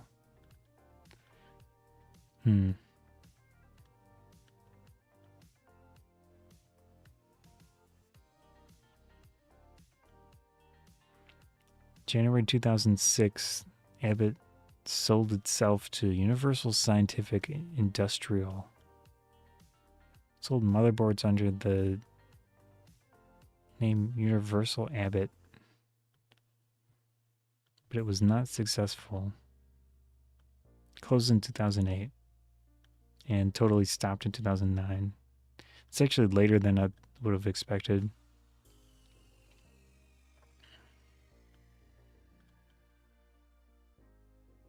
To replace the capacitors, according to this person. Yeah. All right. See what else we can look at real quick. This is an interesting company. I have bought things from them in the past, but they're not as well known. I think they used to be in my area, but I think they moved somewhere else.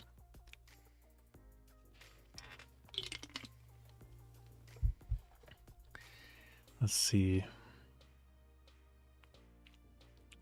What even is that? Touchscreen? Doesn't look like they do deals. Oh, it's in Ohio. Apparently. Ohayou gozaimasu.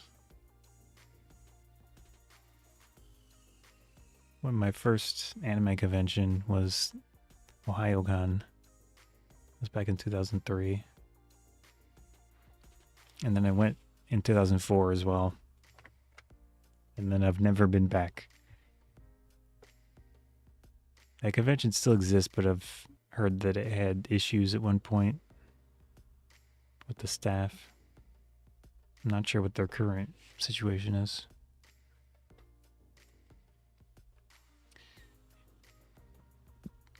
Yeah, it doesn't look like they have a specific discount area. So maybe I'll skip this one. Unless I'm missing something. Open box. Instant rebates.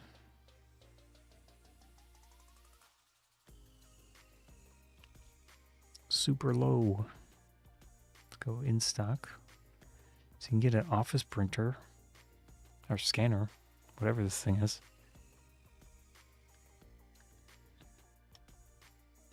Trip light, 48 volts battery for $800 or $710. I mean,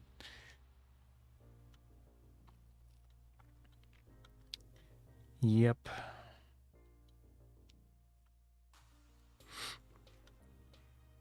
That's cool. I guess I'm gonna skip them. Do I have Best Buy and Walmart? I haven't even looked at yet. Let me refresh this just so it's relevant.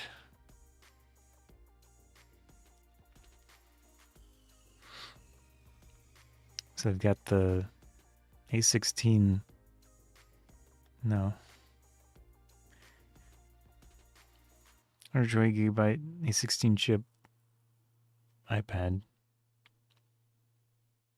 Yeah, I don't know if this is a good deal or not.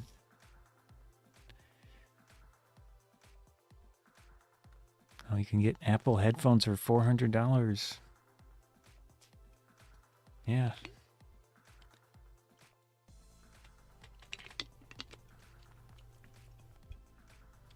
No thanks.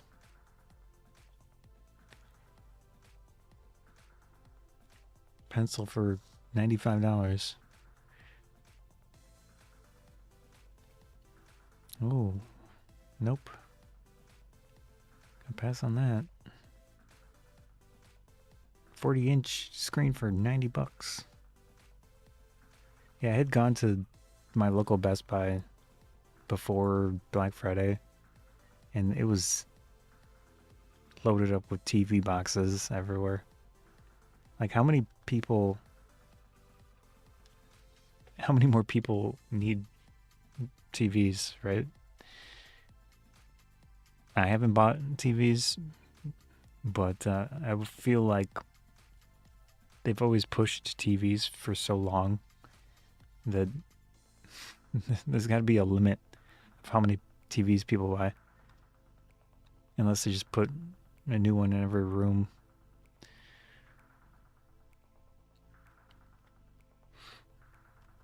Cybering.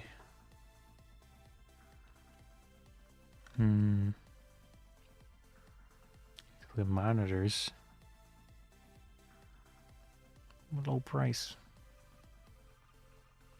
So the cheapest monitor right now, $90, 24-inch Samsung generic, 100 hertz, so it's faster than normal refresh rate of 60.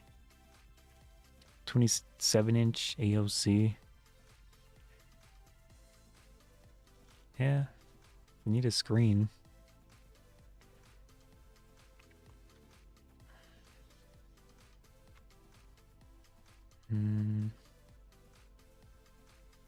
That one looks kind of cool. Small though.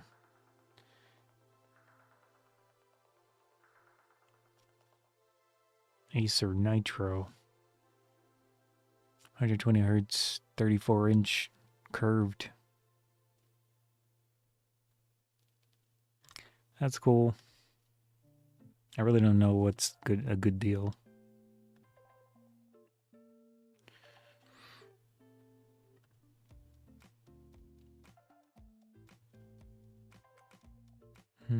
Let's look at this.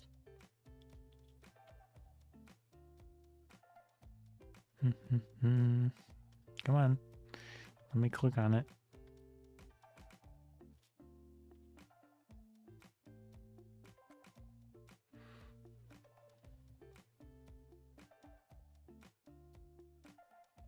Amazon Kids tablet. Okay, their cheapest thing is this $50.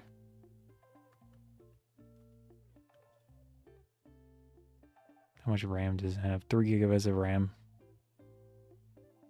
I think that was the same price around the Amazon Fire thing, but I would assume this is got the Play Store and such, so I feel like this might even be a better. But the screen and the CPU could be really bad in this one. And 32 gigabytes of storage is bad as well.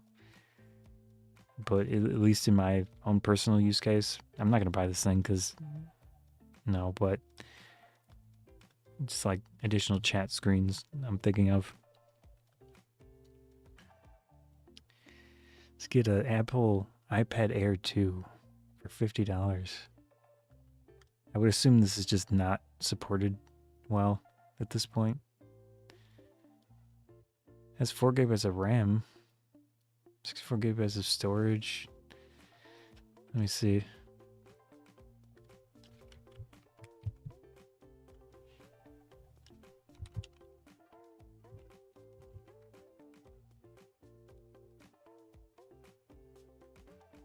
No longer supported with updates beyond iPadOS 15.8. Not be able to run newer apps or receive security updates. So it was in February 2025. Longer receives security updates. In general, though, even older versions of iPad OS are still quite secure. Air 2 is about 10 years old. You can update the Air to 15. 15.8.3. 2024. Latest version of Safari. Came out in 2022. So that's one kind of benefit of Android over Apple, I guess, is that, well, it's not necessarily true. I would assume Chrome or whatever other browsers, I mean, you probably could install third-party browsers on through Apple's store, I would assume. But like I said, I've never owned an Apple product. But maybe you could get a third-party browser that's current. Put it on there.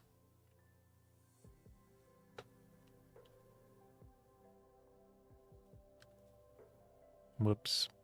Do I still have that up? Yeah. $50. Oh, it's sold out anyways. Never mind. Exclude.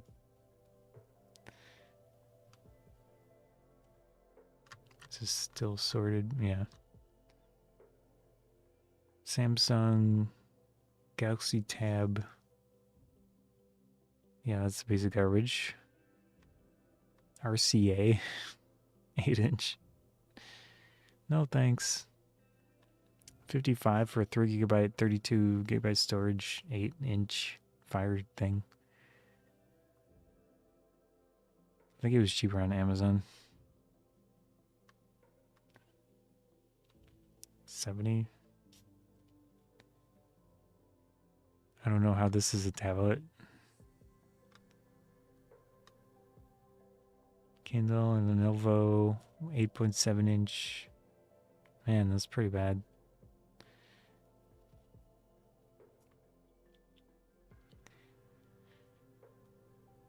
They've got these weird companies here too.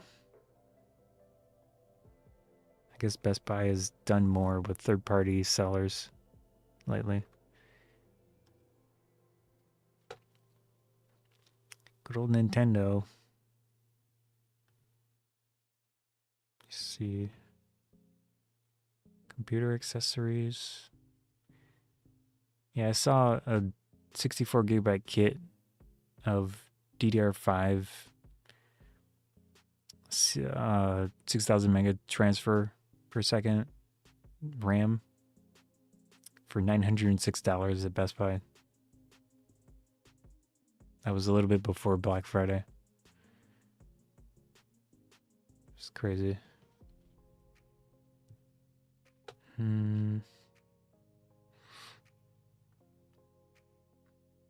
Sort by price.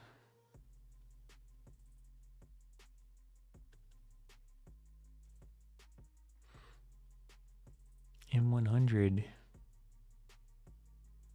M220 silent wireless. I kind of want that for $10.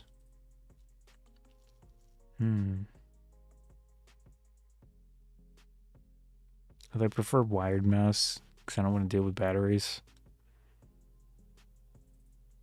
Belkin USB-C to USB 3 adapter. Huh. Looks like an extension, but maybe it's short.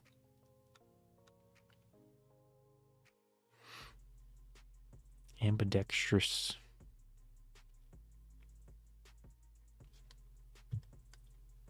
Yeah, I'm currently using M110S Logitech because I like silent click stuff. But this mouse is just not amazing. And it's got a weird, the LED thing is on the side instead of the center. It's kind of odd.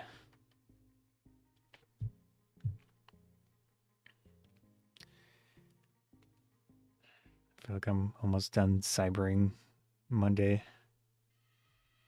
this point.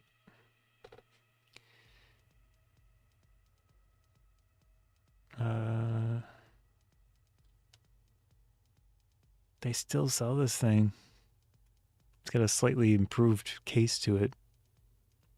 I still have a few of these with the old case, and I used them in a Dance Dance Revolution Step Mania streaming setup in my basement.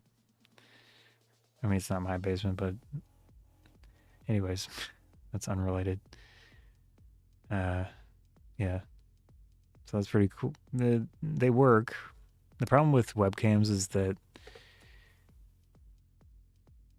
the settings, unless you use their software and stuff that saves the settings. You forgot it was Cyber Monday? Yeah. I don't see anything, honestly, that's too exciting. But you got a few hours before, it's over. I'm gonna end stream pretty soon here because I'm getting tired of talking.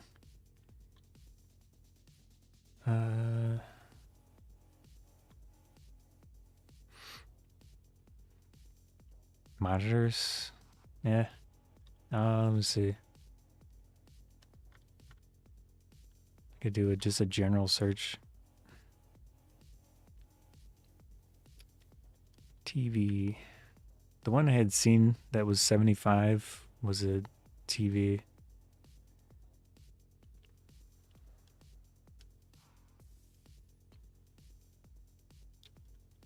Yeah. I was just mostly looking at tablets and stuff, which the prices weren't, for the ones I was looking at, the prices weren't any different really.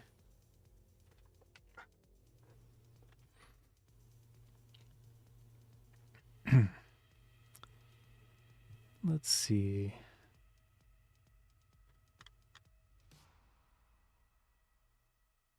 Just like no view all.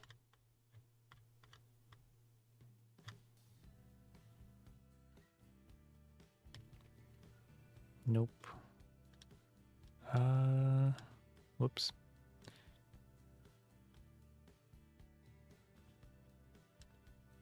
Oh, here we go.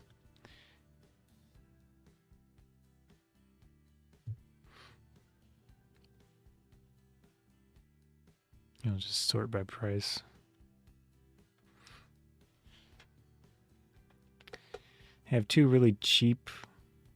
The capture cards, they worked decently well. I attached the Z5 4K 30. It was able to capture that, but it outputs 1080p, of course. And then I tried it with 4K on this Sony A7S, 30 frames a second. Also works fine. And then I tried a GoPro 4K 60, and that, I'm pretty sure it was at 4K 60. I'm not totally sure. That one worked okay. And trying to think what else I connected to it. This other generic webcam or action camera, but they were $4 on clearance at Walmart, Vivitar branded. But they did everything that I tried without issue, so it seemed good. I'm gonna set up this computer in the back so I can do that USB thing to my main computer. So it's nice that I'll be able to kind of dedicate some of those capture devices to that thing instead of swapping stuff around. You're saying the two cheap ones you got on Amazon for $10, but I think had odd audio issues. Oh. I didn't try the audio.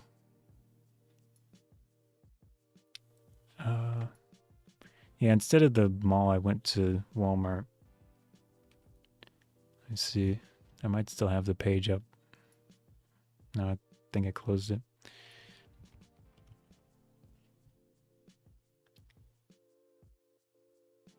Yeah, so it was this thing. which it says $13, but I paid $4 each for them because they were in the clearance bin. So it's this Vivitar HDMI capture thing. So it comes with the device. It looks similar to the one you'd given me at one point, which I'm still using. And actually I swapped one of them, but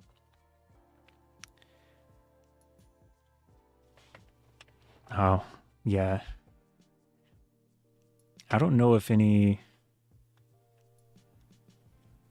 I don't know if any local stores have them anymore, because I bought 2 of them and it said there were 3 there. I didn't look closely to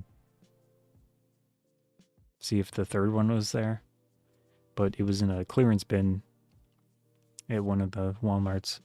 I'm not sure if the other Walmarts have had any. Yeah. I was using that pretty recently. I'm probably still gonna have to count how many of them I have available, but the goal is to have a swappable setup where I can work on this computer on stream and then not have to change things constantly. Yeah.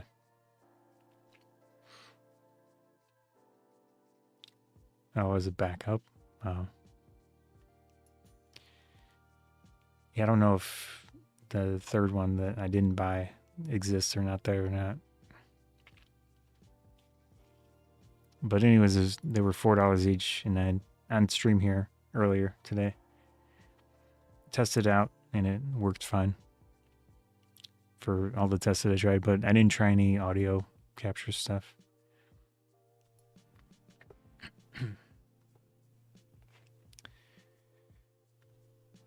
Let's see. Close that. It's lowest price.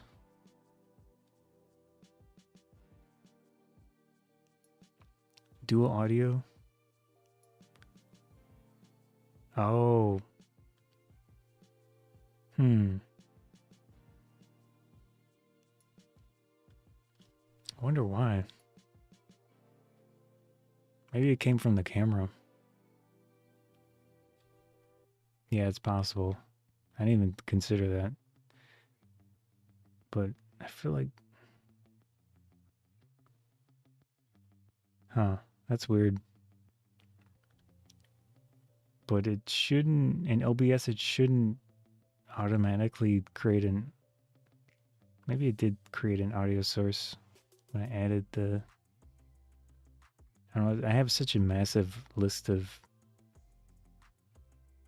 audio source things. See if I can show this. Yeah. So this is my list of audio sources.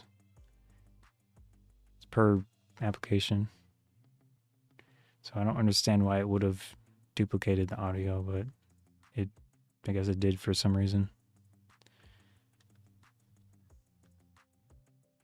Who knows?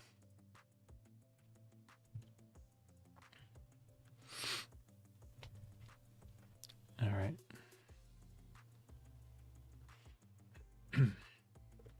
So it looks like the cheapest... Oh, no, it's the same price. So they didn't change the price of it. This is the one that I had looked at, but I'm not going to bother at this point. It's a 32-inch 75 for a 1080p screen. There's a 40 for 90. Yeah.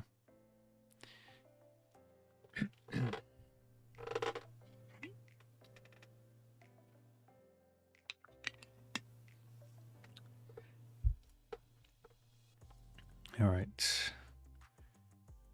I haven't looked at them either. I kind of doubt they do Cyber Monday deals.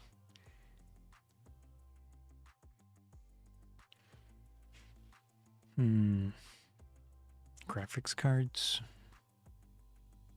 Oh, RGX Pro 6000 for $8,356.99 in stock.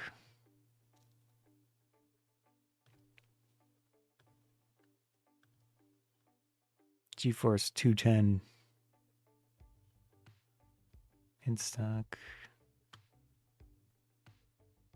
Let's see. Installed size.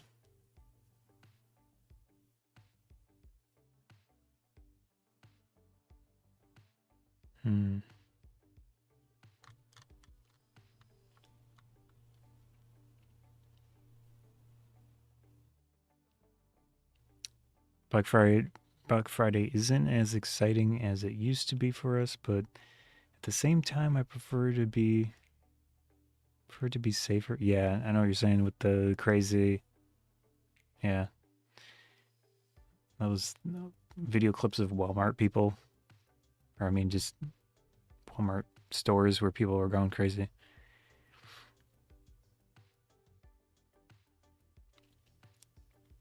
Let's see.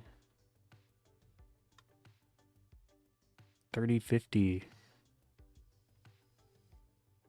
Asus Prime OC 8GB 5050 for $300. That seems not great. 5060 8GB 3060 12GB for 300. Yeah, I'm gonna skip that. I forgot about eBay.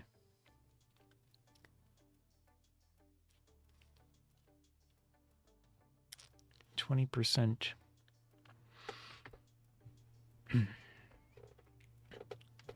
Featured items.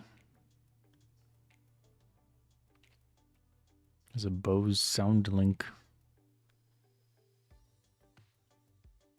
27-inch Acer Nitro, 180 hertz, 132. Doesn't sound too bad. Not refurbished though. Who knows what their dead pixel policy is on something like that.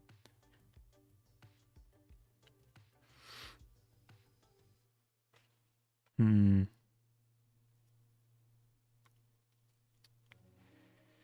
don't see anything too exciting. 65-inch for okay. Chewy 13.3-inch laptop. 8GB of memory, 256 SSD, $180. That seems pretty reasonable. 8GB of memory is kind of not great for Windows, but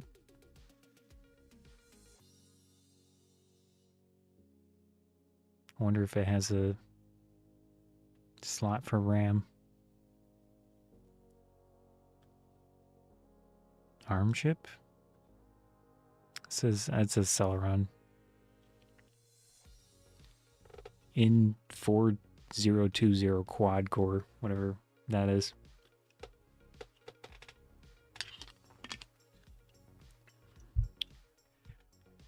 Doesn't seem like a terrible deal, but I don't know anything about that processor. Yeah.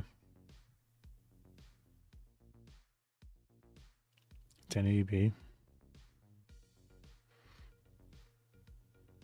Not too bad.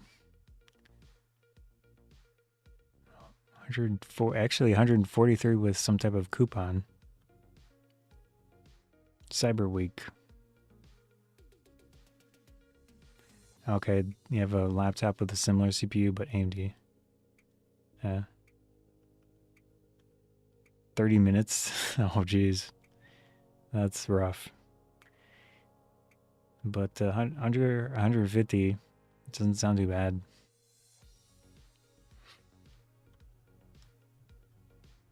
Let's see. I don't know if eBay has reviews. Yeah, it does. Well, I mean, this item. I use this laptop to goon. Well, now I can finally goon to high quality videos on the hub. And the fast processor lets the videos I'm gooning to load fast and easy, ensuring I don't have to stop my goon sesh to wait for the rest of the video to load. The battery life is also superb. And overall, the laptop was an amazing investment for my money. $107, so it's overpriced. So it's $40 more expensive than whenever this goon expert bought it. Good for them for telling people that the price. Because, yeah, now 140 doesn't sound like a deal. Yeah, trustworthy, yeah. Huh.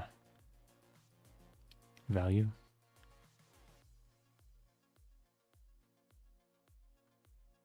Let's see if anyone else says the price. Nope. Nope. Yeah, so they're the only one that mentions a price there, it looks like.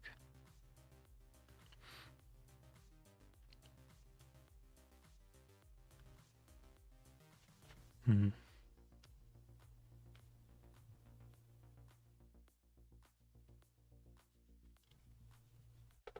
Mini book.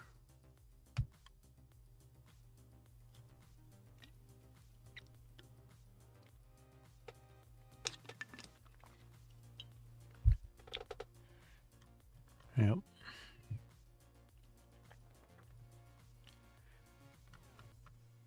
Huh.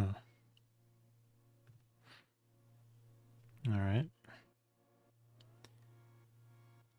13-inch graphic tablet pen display. Tariffs? Yeah, it's very possible. That's why it's more expensive.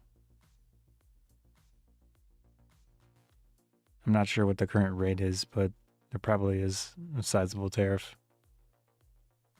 It's kind of cool looking. It's not cheap though, but it is an integrated display on it.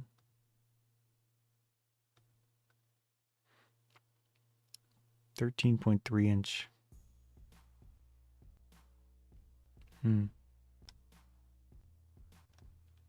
Just look at the reviews. Whoops.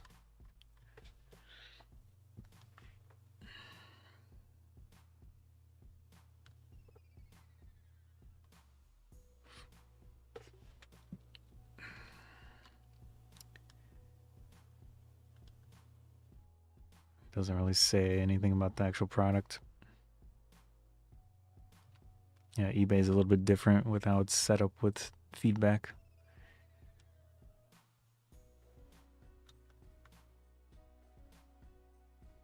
Solar security camera. Samsung S22 Ultra. 512 gigabyte. It's kind of cool. I don't know, what are they on S25 now?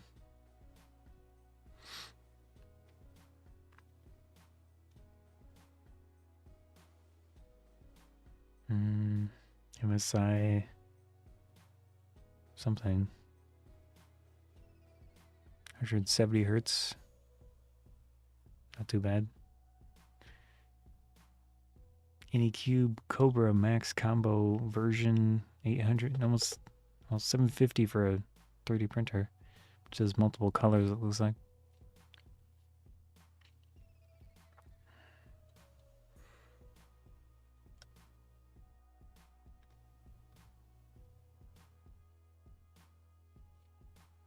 Fan Zhang M.2 NVMe 2 terabyte or 4 terabyte.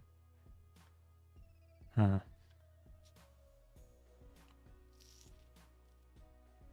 Another printer. Another printer. Another one. Yep. Mavic Air 2 battery. Smart projector. Huh. It's like a cube. I mean a cylinder.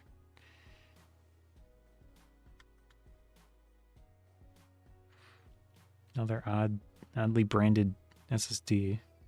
Haven't seen that company ever.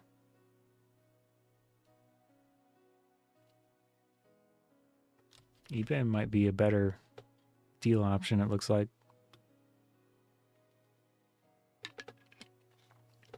They at least have some more unique stuff to look at. Standard SATA SSDs from that same company. Obviously, there's speed limits to these things.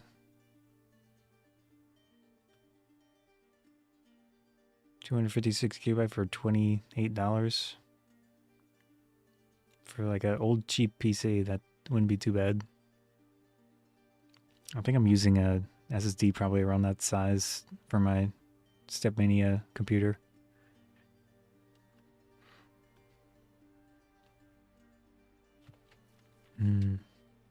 Air duster.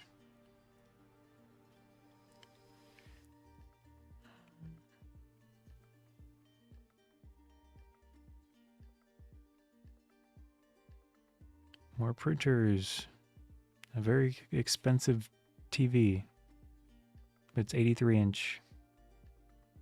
Probably better to go to Costco for something like that. Ooh. This is kind of cool. I don't know what the going rate for this thing is, but DJI RS3 Mini gimbal. I haven't used a gimbal in years. Oh, Buy Dig. I forgot about them. Forgot about this store. They used to sell cameras. Yeah.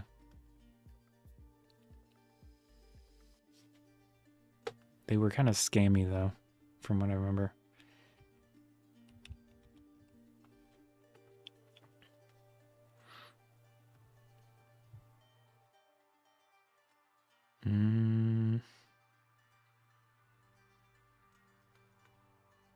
This week's deals.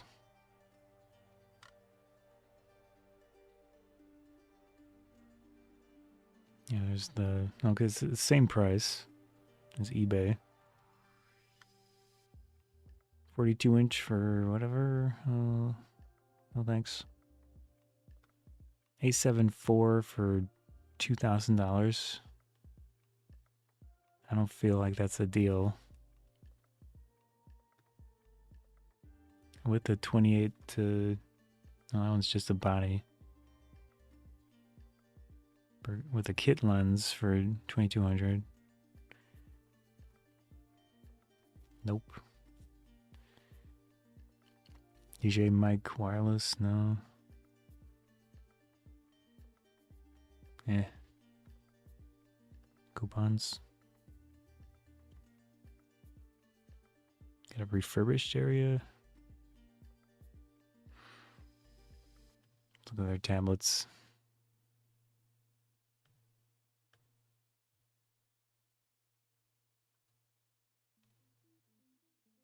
iPad 2. No thanks. Man, that looks old.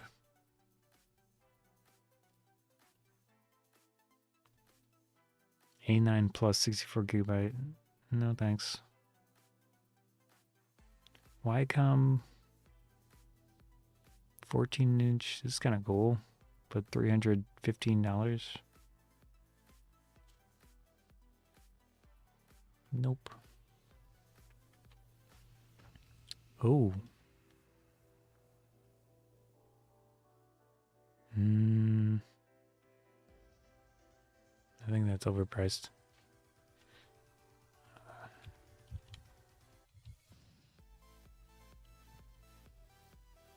Oh, they've got cyber deals too. Let's see. Z5.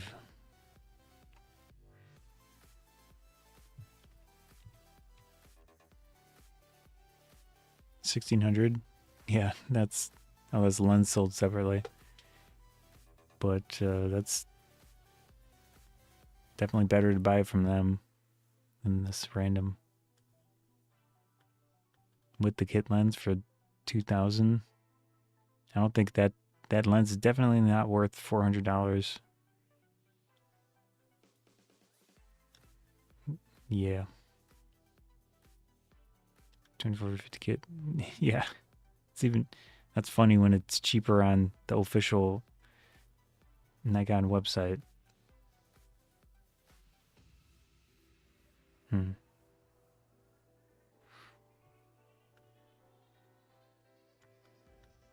I wouldn't mind the,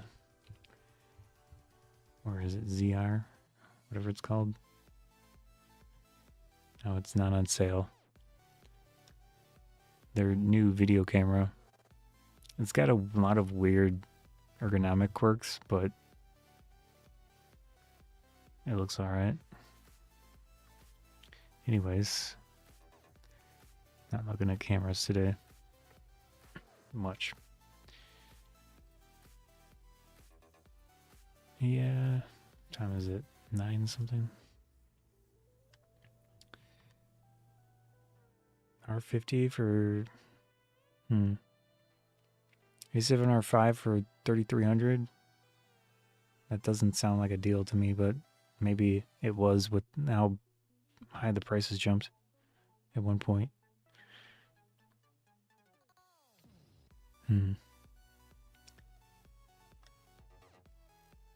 Oh, okay, I'm still on there.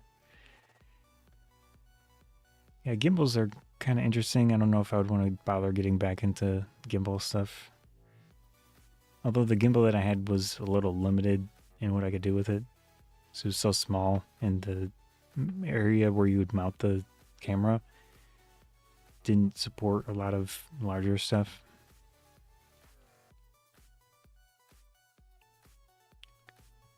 Let's see, Acer 16-inch Chromebook.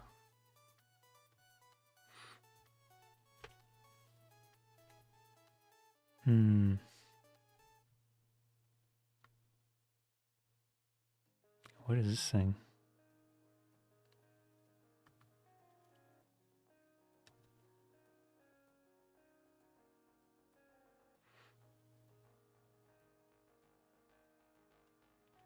So it's a dual dash cam car rear something.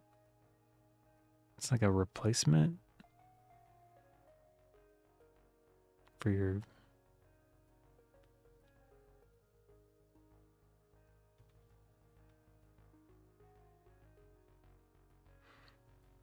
it goes over the I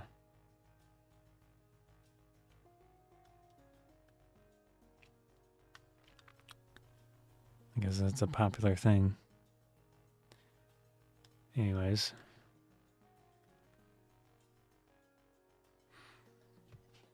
What the heck is that? 3D scanner. Greatly CR Ferret 3D scanner, anti-shake, 30 frames a second, scanning speed for 3D printing. Huh. Oh, my face is blocking the title of it a little bit. It's whatever that thing is.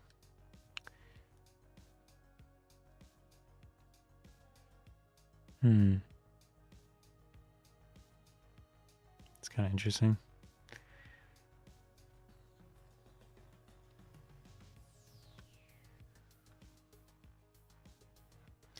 Well, I haven't barely looked at Newegg stuff.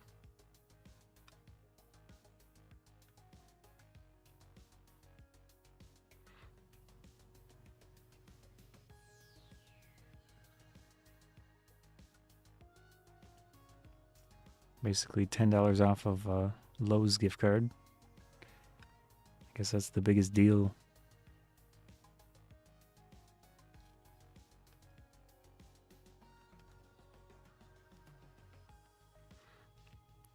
Does this come with a memory?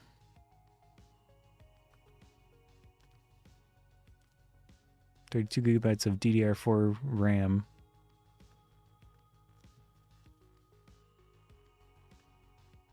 I guess if you need a computer, I'm gonna pass on DDR4 though.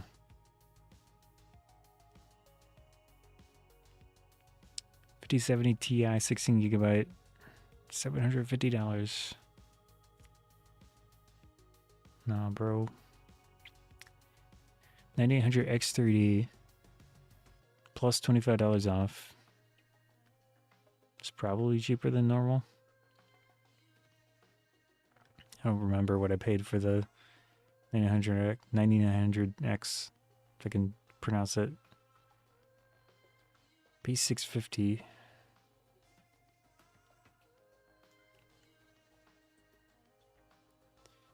$8600X 6 core. I mean, what people could do is just buy all of the components besides RAM and hope and pray that RAM prices go down in a reasonable amount of time.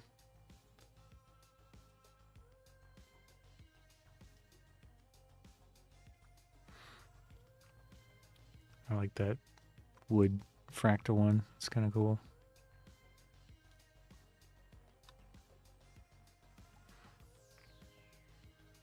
Dowinix ergonomic gaming chair. What is this thing? 85-inch QLED.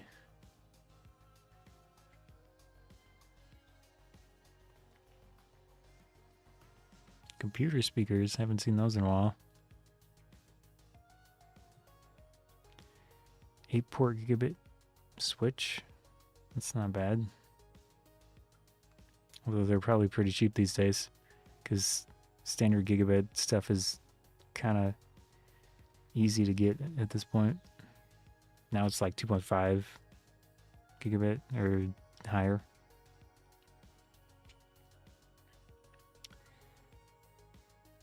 Rack. Single AMD Epic. What is this thing? Huh.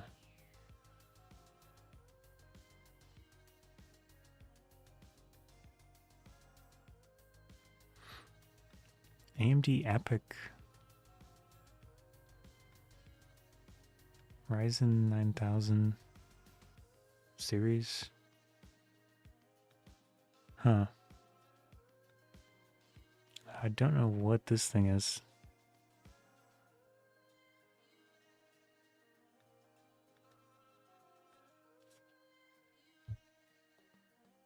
Whoops.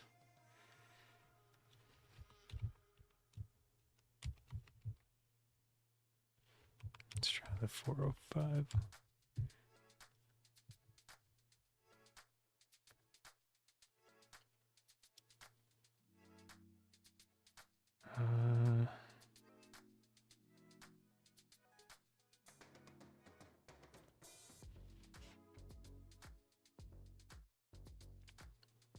So there's a 16 core, 32 thread.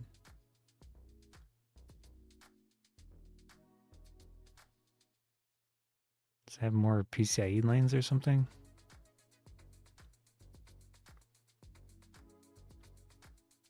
Why is it so expensive?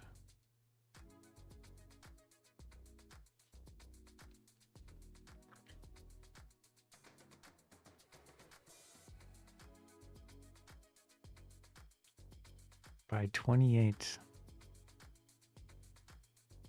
Yeah, I do not understand the point of this thing. Huh. Very strange.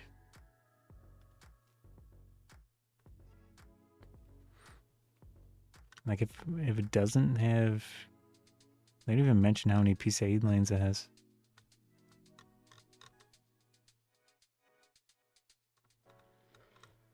Yeah. Anyways, that's odd.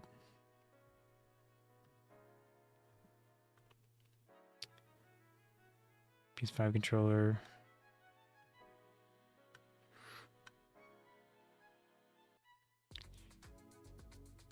$9950 X3D.